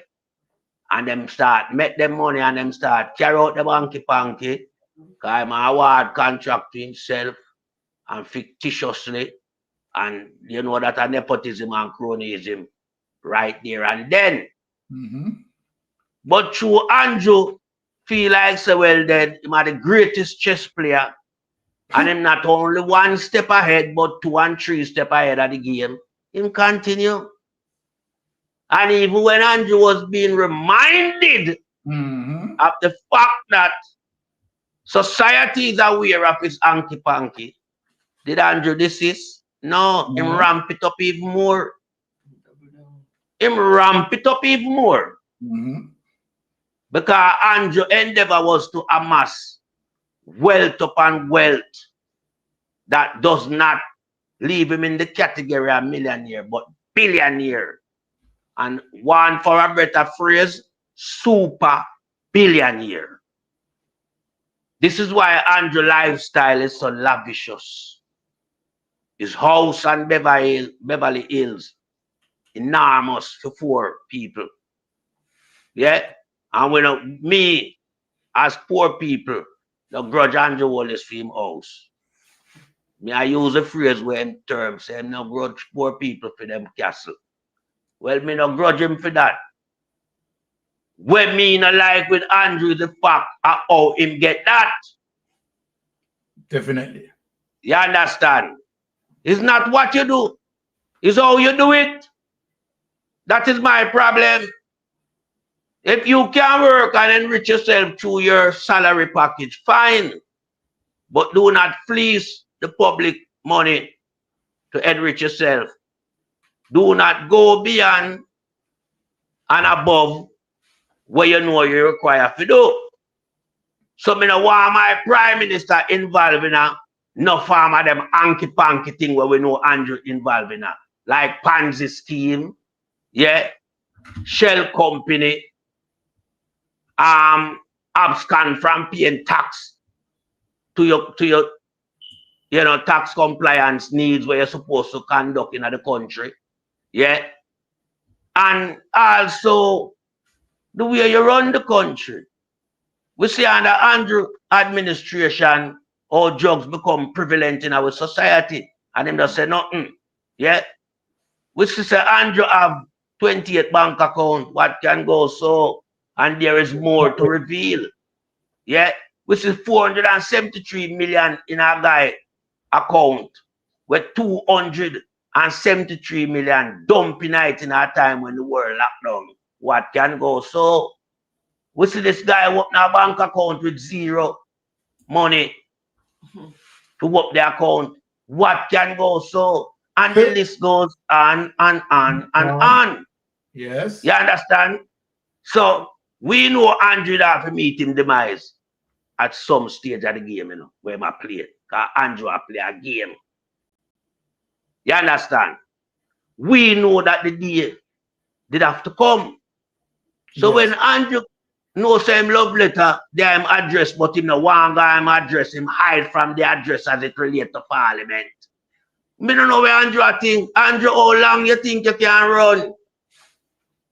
Remember, the world know you cannot hide. Face up to your judgment. Because when you deal with taxpayers' money, you never have no fear. So you have fear now for your love letter. Your love letter consists of some nice, delicate words. It's very secretive. At the moment, hungry, you alone know where to eat. You understand? And size 13, because remember, you know, UNO did a construct this love letter. You understand? It only being typewritten by the Integrity Commission. Remember your affidavit, them have, you know? So really and truly, it been constructed by you. Them on the type, what them to type in regards to what you say, and send the love letter come give you, but you run from a love letter. So you don't know, so when the sweet and the vote must run in belly. Must run in belly. So your belly I run now. Well, your belly did have to run, you know, because Jamaican knows did I run. Because you let the people in Jamaica to suffer, yeah, at the expense of your enrichment policy where you have. You don't run the country like you care for the people in the country. Right now, only your friend them sorry for you, you know. Yeah? And I know all of them either.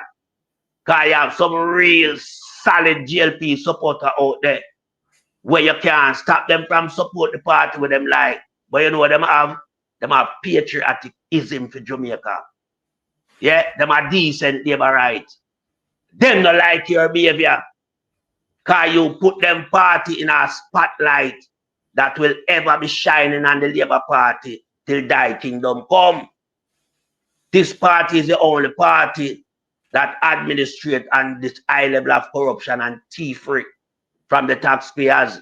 So Andrew, you better ever accept the love letter, yeah, and face up to your judgment. That love letter have some of your words inside of it, sir. Yeah? I remember, you and size 13 can read it together, you know. You can read it simultaneously, man. Because it applies to both of you. Yeah? And remember, no, say, you won't be alone. You will have some guests coming to your party. Okay?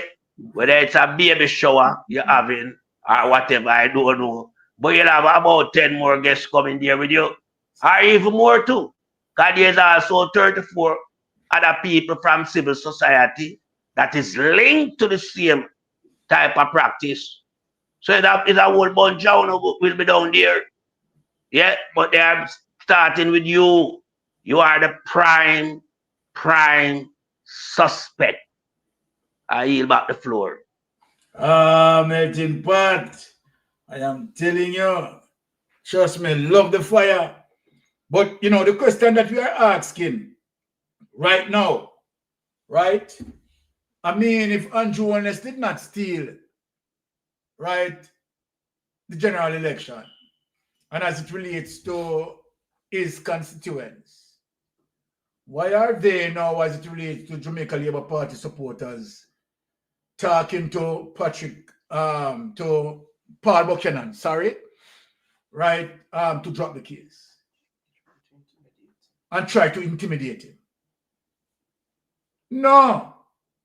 I mean, you have an issue as it relates to where a particular constituency, right, as it relates to the result bearing more number than what is expected. And so then, when you do your corruption, and as a fact, to the fact that you overpadded the box, and then it may become clear as daylight, you have to make sure that, okay, all right, let us go through the process of a recall, do it over, right? And I want to say something to Paul Buchanan. I want to speak to Paul Buchanan. Sir, I am saying to you, and I want you to take my advice. Please ensure you protect and preserve yourself. I am very serious. Very serious. Please do all means necessary to protect, sir, and preserve yourself and your family. Because I know that you're adamant for justice and you are not an easy run over. But I'm asking you, right, to ensure that you secure and preserve yourself. Right? We are in a desolate time that people who are desperate will utilize desperate means. Now, you have known that, of course, the IC is sending out love letters. So that is what is happening. Jamaica, think of it. GLP win the general election and they are not happy. No, they can't celebrate. They can't celebrate. The 2/3 power of the 2/3 majority totally taken away. No, they talk about cooperation and collaboration, but they never talk about. And now they are talking about cooperation and collaboration that they have never spoken before. They used to angle Mark Golden like say Mark Golden is a boy in a parliament. Because some of them 49, big and bad and bold. And so them never need to consult the opposition. Because them bad with them 49. So how now that the bad lion, the big and mighty lion, becomes now baby cub? How now you becomes baby cub? And talking about consultative government, and in the meantime you have Juliet Onus and the speaker of the, we did one, you know, Andrew, so you listen to Mystic Sensation and you make me draw you out. You see how you go put your wife on the speaker's chair. Because Mystic Sensation bet you say you can't do it. But you want to show the public say you're bad and mighty. You just show the public how arrogant you are, just like Paula Llewellyn. So Paula Llewellyn, come in front of the class. Me ready for you. Come, Paula Llewellyn. Now you may go deal with it now. Now, Paula Llewellyn. Now, we have now seen the back of you. Wish we are happy. But the evidence of you being a political operative has to be shown. I know that you have spoken about social media and dropping your word, right? For Mystic Sensation and Lonesome. Yeah, man, they told me. And both of us, you're dropping a word far. We know that. And you go on Dean Jackson program, right? And you're calling us out that we are not privy to the information that you are looking at. Now I'm going to expose you tonight. Come in, no. So I'm me alone, some you had fun. So then I am going to teach you a lesson where you're ultimately wrong as it relates to your arrogance. And you can't use rule of thumb, right, to deal with something as it relates to DNA evidence that is established internationally.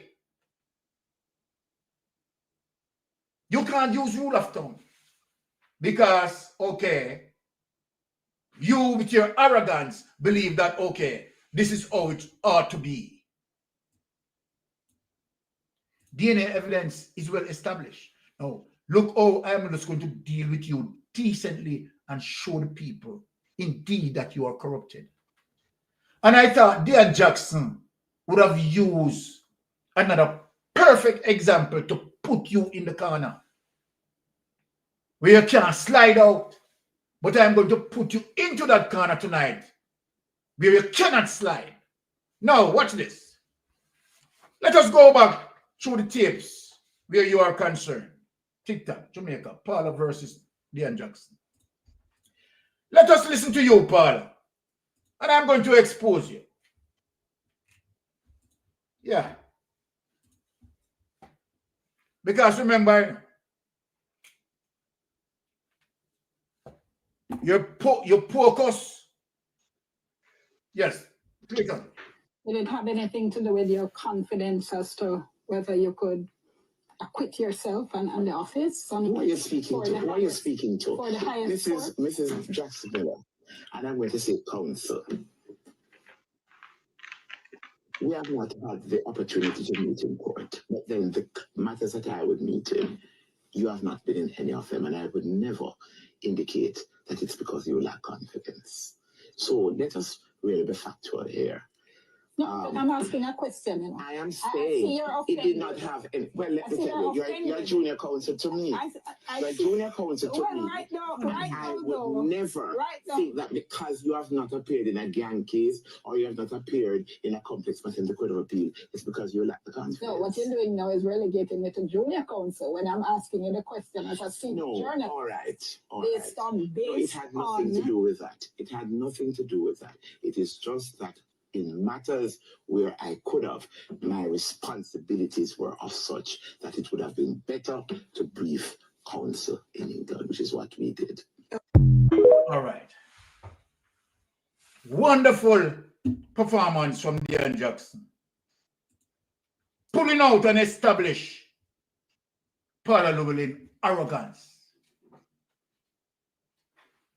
Right? And to the known fact that she's a political operative. Play the next clip. Who you talking to? Who you talking to? That is the arrogance coming out. And let me address you, right, as my subordinate. You're so shout order. You're so shout order. Play the next clip.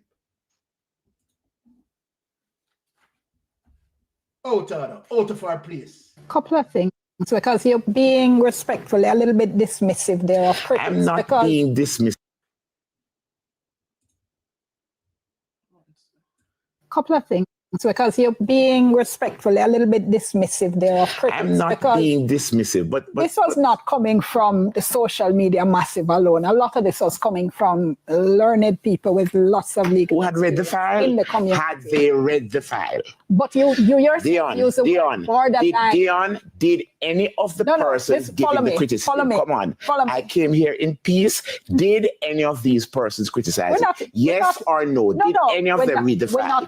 Unless they had read the file and all the statements, interviewed the witnesses, I would ask them to give way to the professionals who did. Okay? Use the word board. Hey, Kerwin. I come in peace. Now, let me tell you something, Paula Llewellyn. Me and we alone some not have to read the file. And we're going to show you why we don't have to read the file.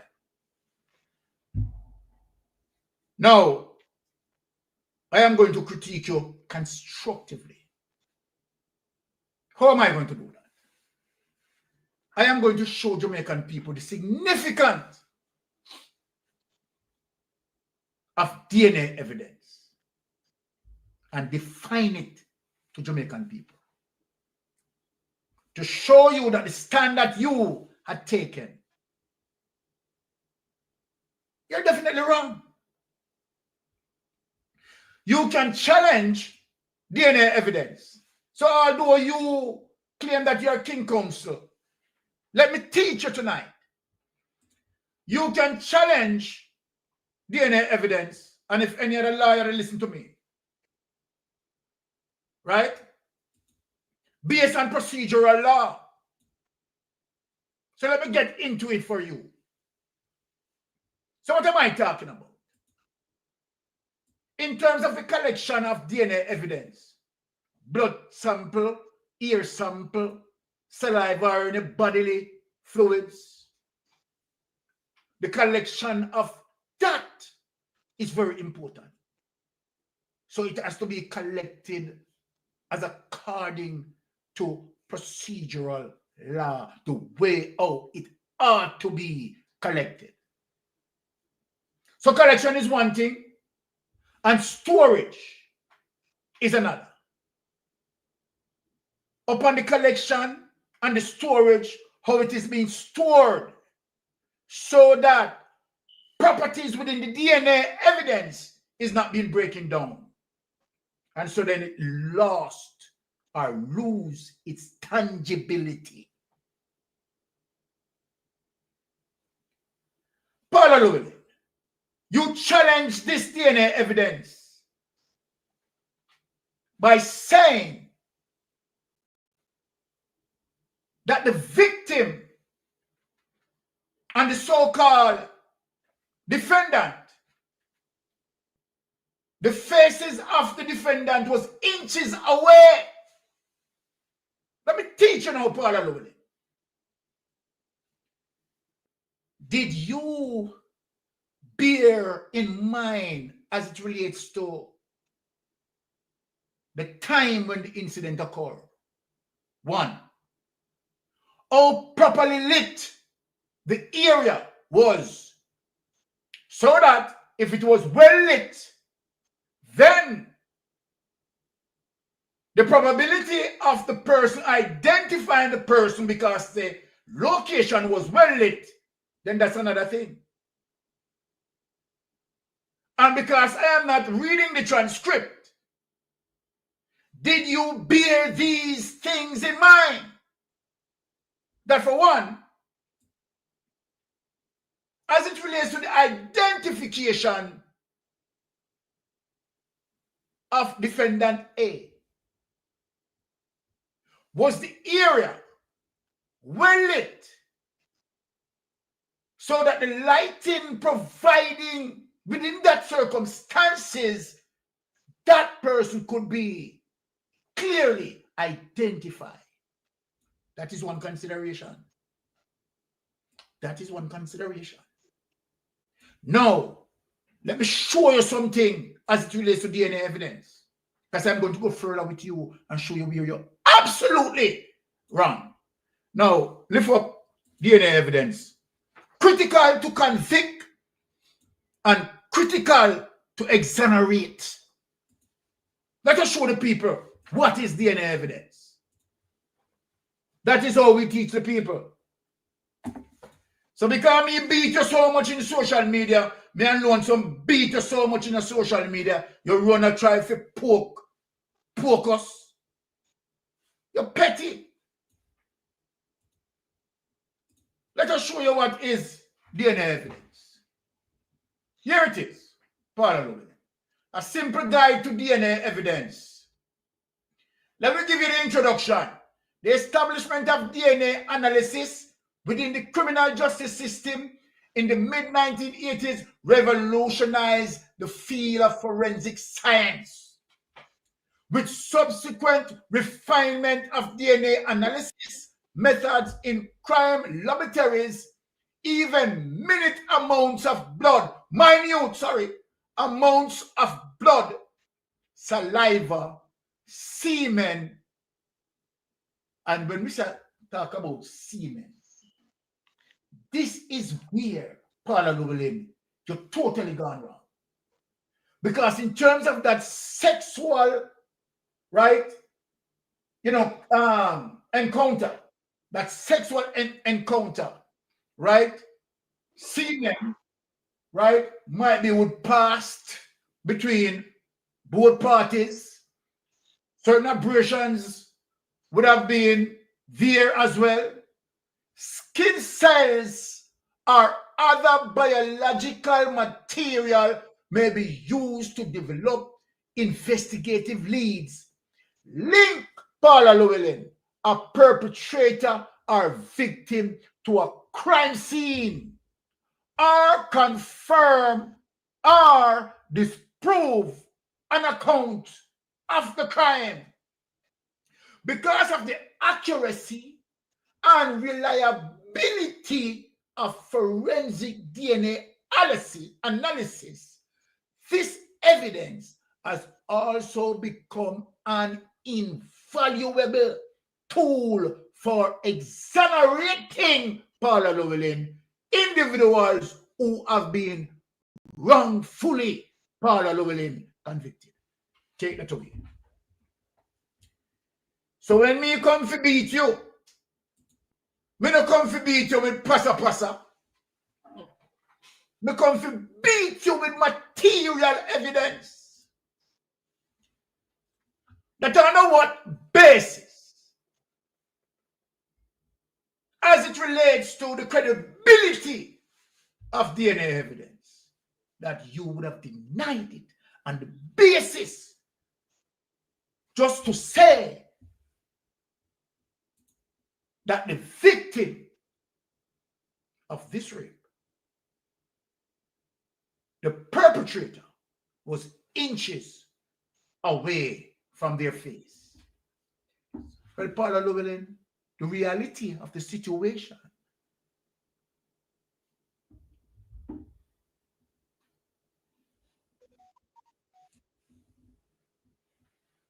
simply means that the information given, they were wrong. The person or persons who identified DNA is saying that they were not the perpetrator of the crime. So then, Paula Llewellyn, for you to be double down, using the only rule of thumb that is conventional and not giving way to modern technology and transformation within the investigation space to allow DNA to dictate, providing that the collection of such evidence done correctly and the evidence relating to DNA properly stored. And so then we talk about the proper chain of custody was executed properly to identify the perpetrator of this case, and in this instance to exonerate the person or persons who were accused. Paula Llewellyn, you are dead wrong. Dead wrong. And so then, you utilize arrogance in saying to Dean Jackson that you didn't come in war, you come in peace, is to deflect. Because as my wife said, it seems like you were facing an alien invasion. So you come in peace. You were wrong, Paula Llewellyn, and you know that you are wrong. And Dean Jackson, let me say this to you. That was an excellent interview. And direct questions that show to the world, show Paula Llewellyn to the world how arrogant she is. Now, let me show you another case that Dean Jackson should now put on you.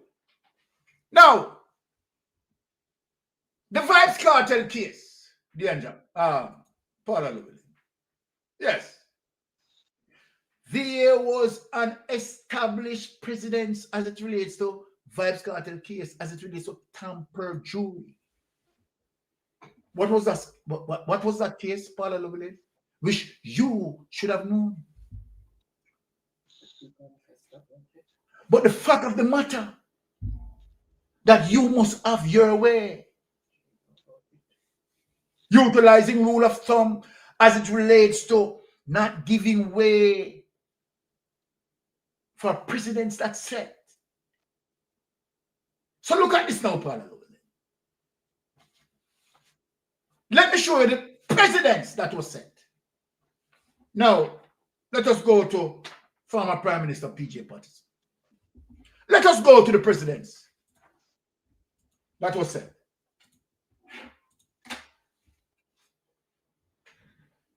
Here on social media, we beat and teach, right? When it comes to a mystic sensation, a melting pot, a Pinks, a lonesome, who is a Titan boss, who beat and teach like us? We beat and teach. Former Prime Minister P.J. Patterson weighs in on Vibes Cartel Privy Council appeal with historical legal reference. So, Paula Llewellyn, you should have known this. You have been DPP from 2008. You should have known this. So let us look at this. A statement released on March 18, 2024, attributed to Jamaica's former Prime Minister, the Most Honorable P.J. Patterson, KC, who is a lawyer by profession, an attorney, Mr. U. Small, KC, addressing the landmark judgment handed down by the Privy Council in the Vibes Cartel appeal on Tuesday, found its way onto the desk of the World Music Views. Now watch this. In the joint statement, Patterson and Small draw parallels between cartel case and a seminal case from 1983. Remember Paula Llewellyn, right? That you have been here from 2008 as a DPP. This case was from 1983. The Cleaner Company Limited and John Hearn v. Michael versus Michael Manley, wherein they serve as counsel for the plaintiff, Manley. They note that unlike in the Vibes Cartel case, a jury was dismissed and a new trial was ordered. Paula Llewellyn, you'd have known about this, right? A jury was dismissed and a new trial was ordered. Neither the trial judge, Justice Lennox Campbell, nor three judges who heard the appeal from the ruling and verdict were apparently aware that there was a judgment of the Court of Appeal of Jamaica in 1983 that ruled in similar circumstances that the duty of the court was to discharge the entire jury and ordered a new trial. In the statement to dismiss the entire. Take this away on. Let me talk to the panel.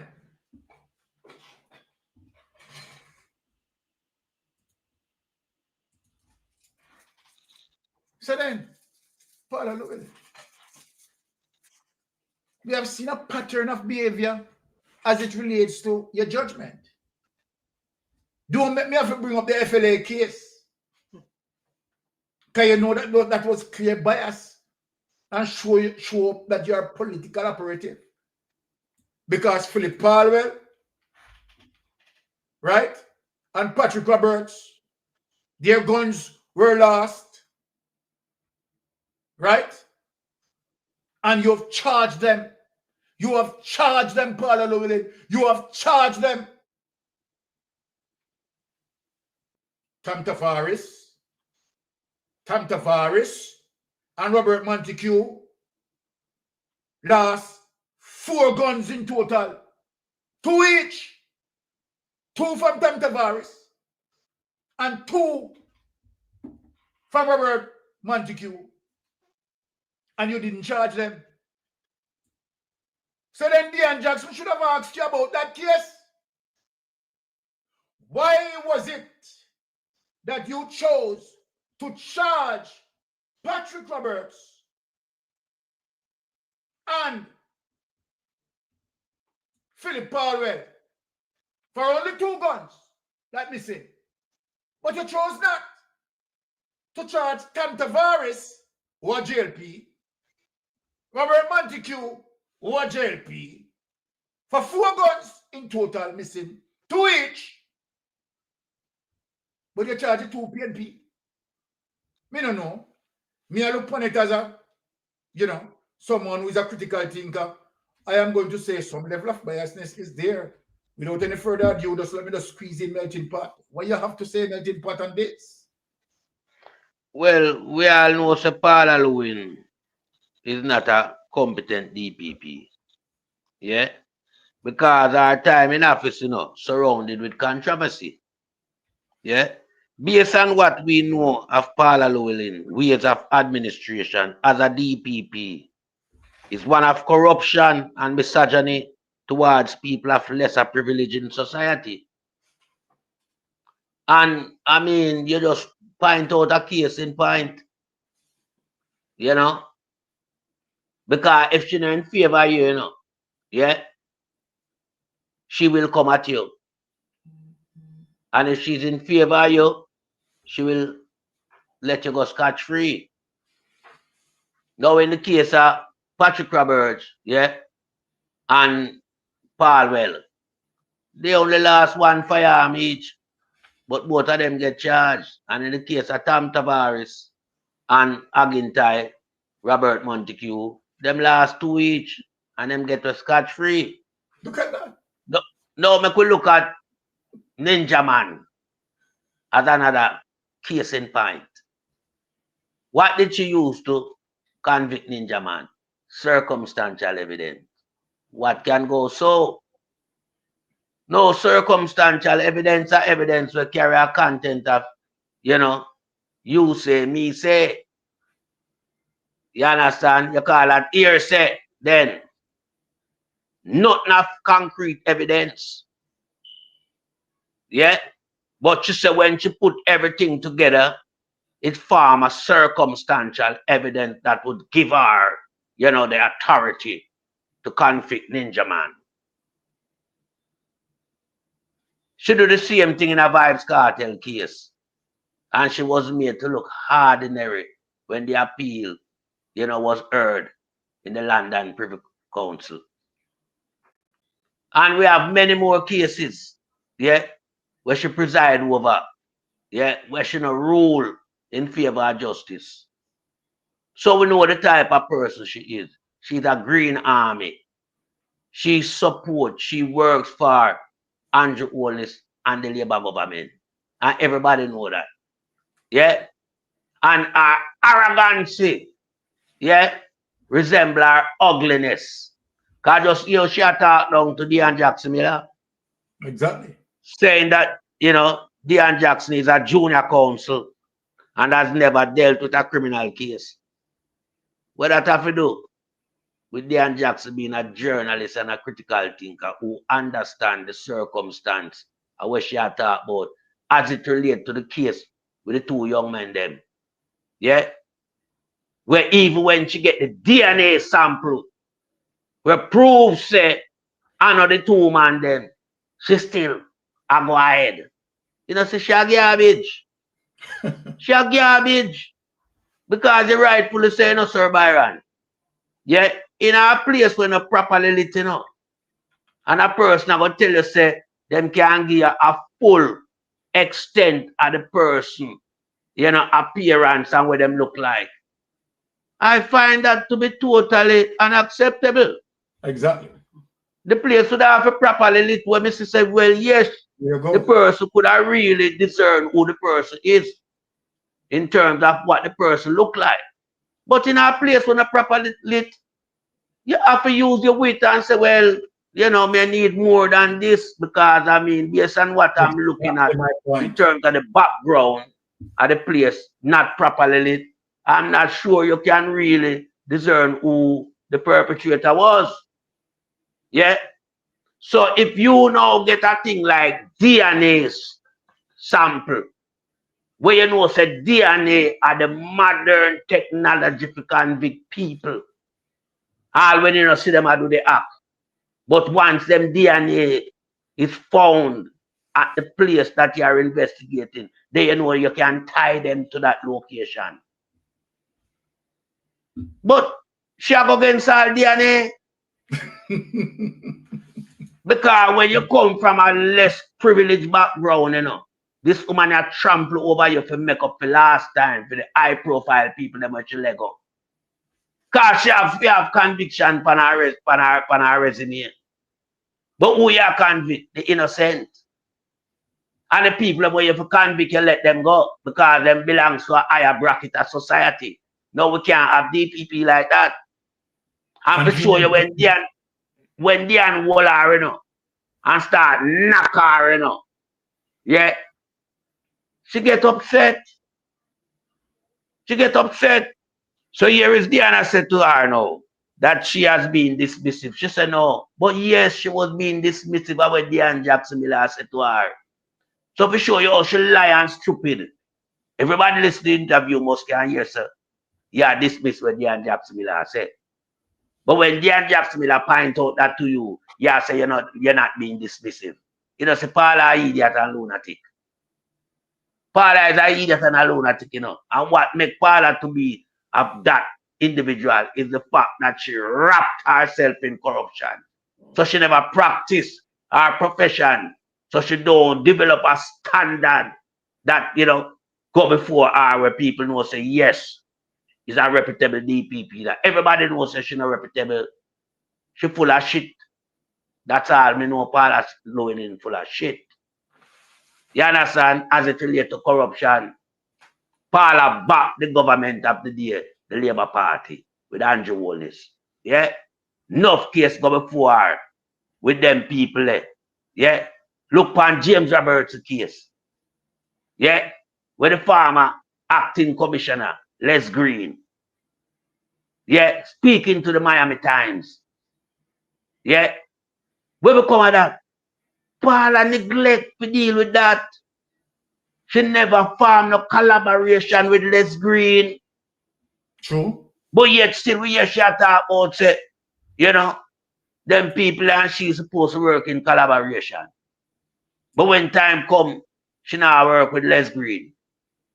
Because James Robertson belongs to the Labour Party. Yeah, I'm not here to touch the Labour affiliated member them, no matter what them do. So we can't look on Paula Llewellyn as not more than a corrupted DPP. Yeah, who got more than her time in office. Yeah, Paula Llewellyn coming at the thing from 2008, you know. And what? 17 years? Wasting taxpayers' money, paying this piece of garbage. Paula Llewellyn garbage. A 17-year worth of taxpayers' money gone down the drain to this piece of shitty DPP. That's why when she end up in a privy council, her mouth a tremble like propeller. Me never know one woman mouth can tremble so. You understand? She out of place. It's like a judgment taker that day there. And the world was watching her. The world was watching her. And she make a mockery of her office in London, in the Privy Council. So it just goes to show, if you are being paid to do a job that require high professional skills, yeah, you must do it or leave it alone. Because there come a time when you'll make your profession look like it's a mountain where you can't climb. Yeah, and that reach her in a London Privy Council because she has never presided as a DPP in the right way. Yeah, look on all the cases with all, you know, them people ever charged for rape. Don't query them. Them get Lego. Them get Lego. But you see her up on them place, I turn it around and push it back in. Huh? That alone, if she there anywhere else in the world, she gone to prison. Just for that. Because I have people in authority who call her because we see you at a location where you're not supposed to be. You had a case brought to you against that person that you're free, but we see how the person establishment have turned it around and push it back in. As a DPP, you're mad. Should have gone to prison. So Paula Llewellyn need to know what she had right now. Because remember, she not too old to go lay down on the concrete, you know. Because I don't think she out of the woods, you know. I think if people serious and lawsuit that piece of nastiness, she end up behind bars. She end up behind bars. Because Ninja Man need to fling one pan her. Because she done Ninja Man career, basically. You know what man can earn? Ninja Man for broke her with a lawsuit. You can use circumstantial evidence in a case where a person lose them life and you have to charge a man for murder. On circumstantial evidence. What can go so? Eh? Nothing can go so. But here is people like James Roberts, yeah. You know, so she could have started all the case with all Royal Reid. She have the power of authority to do that. But she watch it a drown in the water. Well, I'm glad say the 2/3 majority not dead no more. Yeah, and the 28th lion where we have now, you have to ramp up some pressure upon the cheaters them in a parliament. Yeah, and we're glad say next month, the 6th of next month, him have to go face. Who him for face and answer to question who him for answer to. I'm certain him have to get charged. Me not ask. Yeah? Because whoever them bring coming at the hot seat, you know, can't play because the spotlight upon them. More so than how it even upon nasty DPP, Paula Llewellyn. So whoever come take the seat now, have to do them work with a thing called what? Due diligence. No hanky-panky business no more. Yeah? So Paula Llewellyn, yeah, I just say, I sorry Dan Jackson never asked her about the firearm circumstance. Yeah, I hear what she have to say. Because she attack strong like say Dan Jackson Miller don't know where she attack because she's a junior. Yeah? That now have nothing to do with Dan Jackson know the law to the extent of where she a deal with that case in point. Yeah? The DNA said I know the 2 young men them where the girl them talk about sexually abuse them. Yeah, as it relates to rape. The DNA proves I know them. Exactly. So she not supposed to have one like so well then she want to come look down upon Dan Jackson Miller and talk down to her because that Mr. Shadow and I come use her little seniority because she's a senior KC. No. Or QC I mean, because she's a queen. My name not give her no king. She's a queen. Yeah? She can't do that. She have to understand how the law works. If DNA where we have now where the world are used, come back and prove say I know them 2 people have kind of the case a sexual activity, you know. Your DNA have there by the person as it relates to body contact plus your semen. Yeah? Exactly. Exactly, So Melton. if that come back, yeah, unequivocally and prove so well then I know them two man. Then what you gonna do?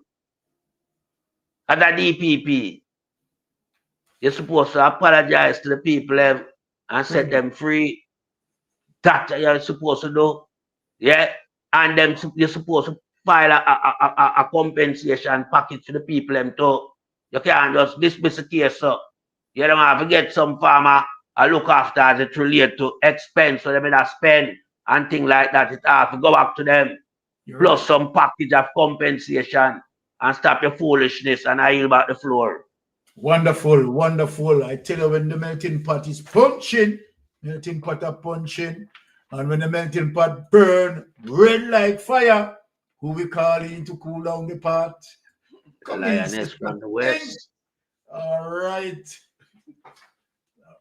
Yes. Are you hearing me? Yes. Okay. Thanks again for having me, Uncle Byron. Very good, very good message here, melting pot as usual, my brother.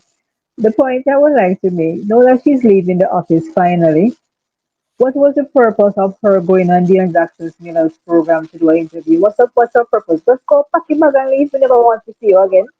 Exactly. What's the purpose? What's the purpose? And it's clearly from that interview that Paula thinks she's the smartest person in the room, and that is a measure of a person's arrogance, and that makes her look so much stupider than she really she's trying to pretend not to be.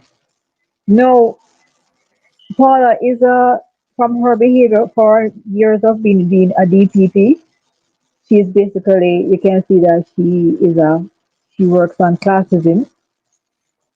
She's very prejudiced in her judgment. She's not objective, and she has a house slave mentality.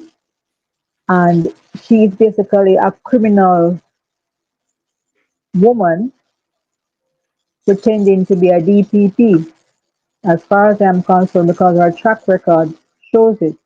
And as somebody who is from Montego Bay, one of the cases that really, really got to me, that she, show us how complicit she was and how, um, she's not an objective person, and that she's not worthy of collecting the taxpayers' money for the job that sure that she sat in, was the case in point of the 5 females that were raped at Irwin Point.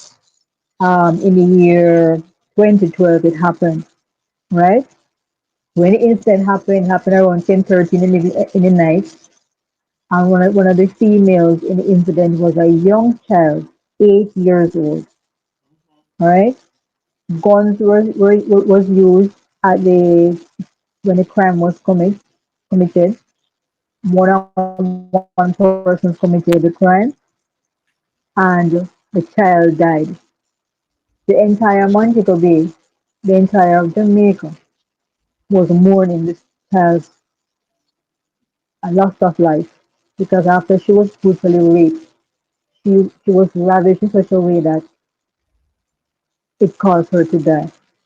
Right? Now, when the case happened and became public, Paula jumped on the case, and I would like to take my Jamaicans down Hold on. memory lane. Spinks, Yeah. that you just said Yes. something that is very important. What time the incident occurred? It was about 10:30 in the night. Okay. So earlier, when I spoke Yeah. about the lighting, proper lighting, Yeah. Right. right, was as it relates to that particular rape, right? Whether it Yeah. done in the house or wherever it was done, right? Can you speak on how the area would be lit, or how would she be able to identify that person? All right. Let me get into the more details of that crime. It was 5 females in all. They were taken from their house and they were taken to an empty lot by the criminals. So there was no lighting in the area. It happened 10:30 at night. Okay, so And hold on, please. Hold on, please. Sorry to right. be like I don't want to seem like I'm interrogating you, although that is my profile. Right. However, if they were taken from their house and went to a lot in the night, Lot. this Yeah. is talking about 10:13 p.m. in the night. Yep. How, as it relates to Paula Llewellyn, why didn't she question as it relates to the clarity of the identification? How would how would they be able to identify these people at that particular time? It will not be remember, rape is like rape is trauma. Trauma, you're traumatizing the woman, female, in a situation. And remember, it was one person doing it. They had guns at these women's head. Um, so um, they were traumatized. And women going through rape is traumatized. They're not even in a well-lit area. There's no guarantee the woman is going to be opening her eyes and taking information and trying to remember what the criminal looks like when he's doing it. Exactly. Let us be realistic. Unless you know the person from beforehand, you can say, yes, that is John Thomas from the community or whatever, or you had some interaction with the person beforehand. Normally, when you're raped by a stranger, you're not paying attention, you are traumatized. Most women close their eyes and trying not to think of the incident. You understand me? But I don't know exactly what these women went through. But I remember that this criminal, this crime being committed in Montego Bay, and it's a stain on Montego Bay up to this day. Anyway, when the five females, including the 8-year-old child, was being raped, and the rape was done such a brutal way to the 8-year-old that she died. Right now, two brothers were arrested, Karen and Sheldon Brissett. And very earlier on, they got a lawyer, and they volunteered their DNA to clear the name. Yes. These two brothers volunteered their DNA. After they volunteered the DNA, and the DNA came back and proved that they were innocent, Paula doubled down. Wow.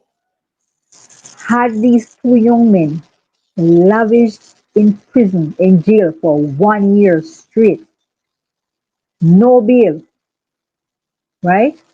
They were beaten, tortured, because remember, when you go into to jail for sexual crimes, especially a sexual crime against a child, the other prisoners treat you differently, whether you're guilty or not. All right. So before she come out and apologize to the nation, as Melting Pot said, and give them a package or some compensation, she did not do that.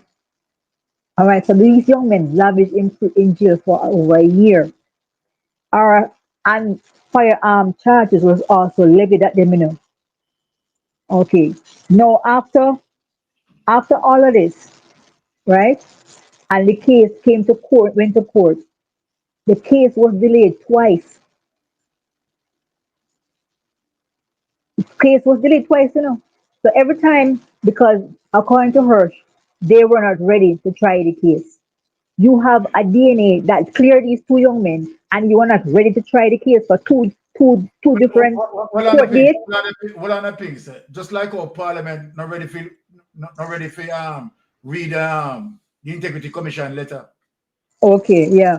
So Paula delayed their release again, two different court cases, and the lawyer had to come out again and speak about this thing and make it public. And it's when people start put pressure on the case, and the lawyer made them know that the young men, DNA cleared them already. And when they went to court on the third court date, young men were freed. Young men left Jamaica. All right. A year passed. Another young man, the real criminal, was out there So 2 years after this crime was committed in Montego Bay, the real criminal was out there for 2 solid years. 1 year, these two young men were in jail, and a year passed still for 2 years after. And this young man was going around from parish to parish, and 20 other rapes and crimes of similar nature was committed by the same criminal. All courtesy of Paula Llewellyn. All courtesy, of course, of Paula Llewellyn, because she looked the other way before she could find the right criminal. And guess what happened? By chance, there was a spot check, and something happened, and the young man was brought in, and his name is Patrick Green. And when they checked his DNA is 20 odd different rapes the man guilty of. Mighty goodness. So as you say, Uncle Byron, the same DNA that cleared those two innocent young men is the same DNA technology used to catch the real criminal 2 years after the same man commit over 20 odd different rapes. Oh, what an indictment for Paula, man. For all those 20 odd women who got raped after the Irwin incident, after turn to look at Paula, and I look at it as a woman, how me feel respect Paula. No, look at me as a young woman who live in St. James. How me to respect Paula. You sit down there on a case for 2 years and make a man go there and rape 20 odd different people, and you have the power and the authority, and you're being paid by my taxes. How can I be a woman and feel safe knowing that she was DPP? No, seriously. Can women be safe with Paula in Jamaica? Seriously. That is why when she was supposed to leave, I was upset that she didn't want to leave. I was one of the persons campaigning for her to leave the seat, to leave the chair. Because guess what happened? She served no purpose. I felt unsafe knowing that she was DPP. Because she served no purpose at all. And you see, when the other case that I look on, it's the Kevin Smith case. Kevin Smith had his church in Montego Bay, and we all know the details of it, right? The man influenced other people to commit murder and instructed other people to commit murder. The case happened in Montego Bay. Why the hell she couldn't take one donkey from Kingston, right, come to Montego Bay, charge the man, lock up the man in a private cell by himself in Freeport police station, charge the man in Montego Bay, and try the case in Montego Bay. Because you have an Montego Bay, and you have exactly. Yes, we have all the courts in the same courts. The courts you have in Kingston, the same courts we have down here. Yes, and the crime committed in the jurisdiction of Montego Bay. Thank you very much. And the other thing is this: why were they carrying, transporting? And the other question I ask, when the incident happened is this: was he being transported on the regular road? Why is it they were not taking the toll road like everybody else, like normal people? You understand me? You understand me? It never made any sense from the one. Nothing this woman does make any sense. And I keep asking, why is she over there? Not to mention most of the cases, Ninjaman case, cartel case, we all know about those cases, but how many other persons? Because remember, after cartel case came out and the jury tampering thing was made more public and more details came out to us, right? She came out and said, out of her own mouth, so most of the time they have to take shortcuts to get a case. She admitted to it. Yeah. And if she admits to being complicit and taking shortcuts, why are we not going through all her cases and taking her to court and make her be charged for all of them? Why is she going home to her bed? I want to ask my Jamaican people, get up and look at me and look in my face and ask me this question. How many innocent people are in prison right now because of Paula? How many cases she cut and create evidence and dismiss DNA and dismiss evidence and put innocent people in prison? How many young people are in prison because of Paula right now? Jamaicans, ask yourself this question. And I want everybody look at your case. If you have a brother or a sister in prison right now, look at the case. Are they innocent or are they guilty of a crime? Because many innocent people are in prison right now because of she. Many mothers are going through visits to prison because of she. Many baby mothers, many children are left without their fathers or their mothers because of she. So I want Jamaicans to think about it's not just because she make a man go to prison and is innocent just like that. If she is actually destroying people's lives. Because those two brothers who were innocent from day one, when they were in jail, they got beaten and one of them lost sight in one of his eyes. And that's a lifetime injury. You understand me? And that is why they left Jamaica after. So I want my Jamaicans to think about these things. When we come out here and we are talking about the injustice being meted out to our fellow brothers and sisters, let us think about what can happen to your child, what can happen to your son, and everybody's son and everybody's daughter belongs to all of us. So it's not because you and the person might not be related directly, but we are all blood and fire Jamaicans living on this island together. And this classism thing where it's okay for some people not to be charged, and it's okay for some people to be brought before the court innocently of crime, and the same mentality push these 23 police officers to go and murder a young man. Because no matter what pretty name they want to put it, unalive, whatever, it is murder. What we saw on that camera that day is murder. The young man's life was taken without a reason, without a cause.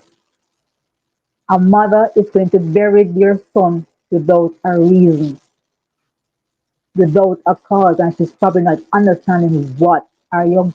We all saw a young man put up his hand. He wasn't a threat. And as Uncle Byron said, that .35, where it comes from, what other crimes is it attached to? And Paula, you will not sleep. God not sleeping. You see other mothers' tears that cry. All the baby mothers, you make her to cry. You see all the children tears who you make her to cry for them parents because you send them parents go to prison innocently or go to jail innocently. Your last days will not be restful because God does not put on any pajamas and go sleep. And I yield the floor to you, Uncle Byron. I'm upset because this case in Erin, I will never forget it. Exactly. I will never forget it. It's right up the road from me. I will never forget it. And I yield the floor to you, Uncle Byron. Yes. Paula Lewin is a wicked woman. Exactly. And you know, that speaks to as it relates to our criminal justice system. And that is one of the reasons why I really applaud, right, the judiciary, right? But you know, what is happening to Jamaica is really and truly the investigation arm of the criminal justice system continues to let us down. Right. Or repeatedly. The level of corruption, investigators taking bribe and do all sorts of things, right? Manipulating the course of justice.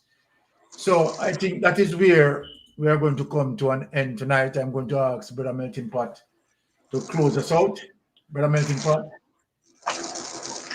Yeah, I just want to, say to Spingskew how much I really appreciate her recollection of that circumstance of, Yes.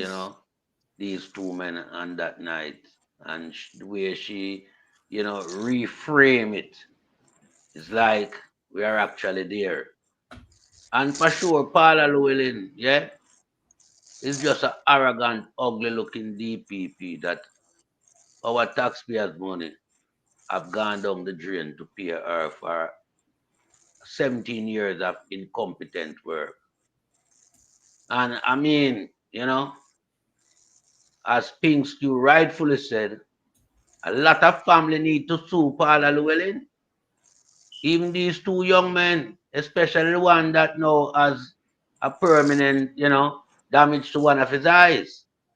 They need to sue the crap out of Paula Llewellyn. Vibes Cartel to Ninja Man, sue her for everything where the government give her the corruption money where she work for. Yeah? Because this woman is very devious to our society, Just look at what she did. That caused 20 other more women to be sexually assaulted by one perpetrator. When had she done her work with due diligence, that person would have been apprehended, and 20 more female would have not been left to suffer the same demise at the hands of this lone criminal, this rapist, this predator. You understand? So this just goes to show, when we are here trying to highlight the corruption and the injustice that has been dealt out to our fellow Jamaicans, brothers and sisters, yeah, people must show respect to what we bring to the table, because we don't just come here and just try to warm the bench. We have to come with knowledge, facts, and it has to be accurate and precise and concise, because we don't do tabloid around here. So, Pinks, I have to applaud you for that recollection of your thought process as it relates to that particular case. And we have to rubbish Paula Llewellyn for allowing 20 more women to suffer the same fate because of her lack of competence and her regard that she have for corruption. Now, a lot is going on in Jamaica as we currently speak. We have seen where, murder is now trending up once again. And I mean, we haven't heard anything from the so-called commissioner, the Minister of National Security. And at the moment, the country is just in a dilemma that, the future doesn't look bright, because we have a prime minister who is not comfortable with the post anymore. He has lost all his, vibrancy to govern. He's more in a conundrum where he's thinking what will happen to him in the coming days, weeks, or months ahead. And so Jamaica now, as Sir Byron rightfully said, might be having some upcoming by-election very soon. And I mean, that could only be, of vital necessity towards getting Jamaica to start breathe again. Because under Andrew Wallace's administration, the life out of the country has been suffocated by the hands of the corrupt regime led by Andrew Wallace. And Jamaica just need some TLC. Exactly. And it's only Marky G can really provide that right now. You understand?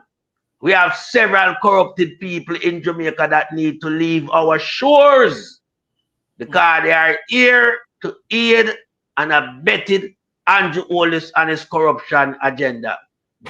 Yeah? These people that come into our country, yeah, claiming that they have now choose Jamaica as their place of, residency. We don't need such character in our place.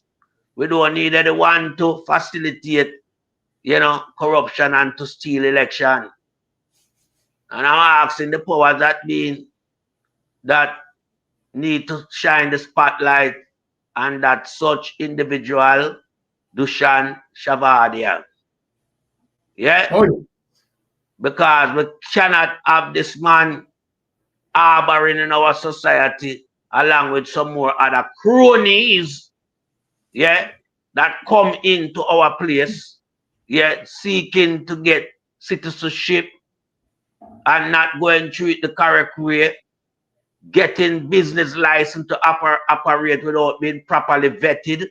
Yeah, and we are seeing them playing vital role in our society and our democracy. And such people must be weeded out of our society and brought to justice and pay the penalty for whatever role that they associate themselves with this government. Yeah, because we see where they carry out a coup on our democracy. And at the moment, the person who they work in favor of is not enjoying the role, is hiding away from Parliament. Imagine you just win an election and you assemble a cabinet of 35 members, 34 along with yourself, but you are not happy in the role. Yeah, it's two sitting now that has gone Llewellyn, this one plus the one last week with the Senate. Right, Jeremy? Oh, yes, Good. You're right. You're right. No, that right. look bad. Yeah. That look bad at the outset of a new administration. Yeah, and a man who is asking and making mention of a fourth term. We know Andrew is almost speaking out of terms when he says fourth term. Because Andrew is running scared of Jamaica and our Parliament. Yeah, because Andrew know that this love letter, it have anthrax in it. Who remember anthrax? Well, let me also put in a letter. Andrew afraid to open it because anthrax in there. So, boy, I don't know what happened to him, But I only want to say to Andrew followers, yeah, and supporters, it's time to wake up and think constructively about your future, your children's future, and your grandchildren's future. And think of Jamaica as a place that you want to exist and not a place that will perish. So we can support a guy who we know for sure say him corrupt. Because corruption does not enhance the future of a nation. What corruption does, it takes away the value of the nation. And I yield back the floor, my brother. All right. Thank you for that, Melting Pot. Thank you, Lady Spinks. And I'm just going to hand over for Wifey to close us out. Wifey? I'm yawning. I want to sleep. I worked last night. Okay, guys, thank you so much. Really appreciate each and every one, as usual. Thank you to the panel. Thank you to everyone who were in the chat and making it an interactive discussion. I tried to read as many of the comments as I could and highlight some. But again, thank you so much. Really appreciate all of you and want to say have a wonderful and blessed rest of the week. And you will see Baron on Thursday. We're coming on Thursday. Yeah, sure. Thursday morning on Titans. On Thursday evening on Titans. Yeah. And God's willing, you will see me with Baron on Friday morning and Friday evening. And people, Friday evening, we have a bombshell. So tune in for that. You want to hear that? All right. Man. Blessings. Me a melting pot on that. Right on Spinks. Friday evening. Yeah. All right. Okay, guys. So bless up. And all right. You see the lion is so sharp, pa. You know, make you touch with the lion, pa, you know. All right. Blessings. Blessings, my family. Bless. Blessings. Gravel and bless up on yourself. I don't want you come to me with that foolishness, you know. You elect a prime minister, and is a prime minister run the country. It is time we learn to hold our leaders accountable for their actions and stop making excuses for them. Stop making excuses. Otherwise, go elect the people who really run in the country. And I don't want the right side that stupid argument. Hold the people you elect accountable and stop making excuses for them.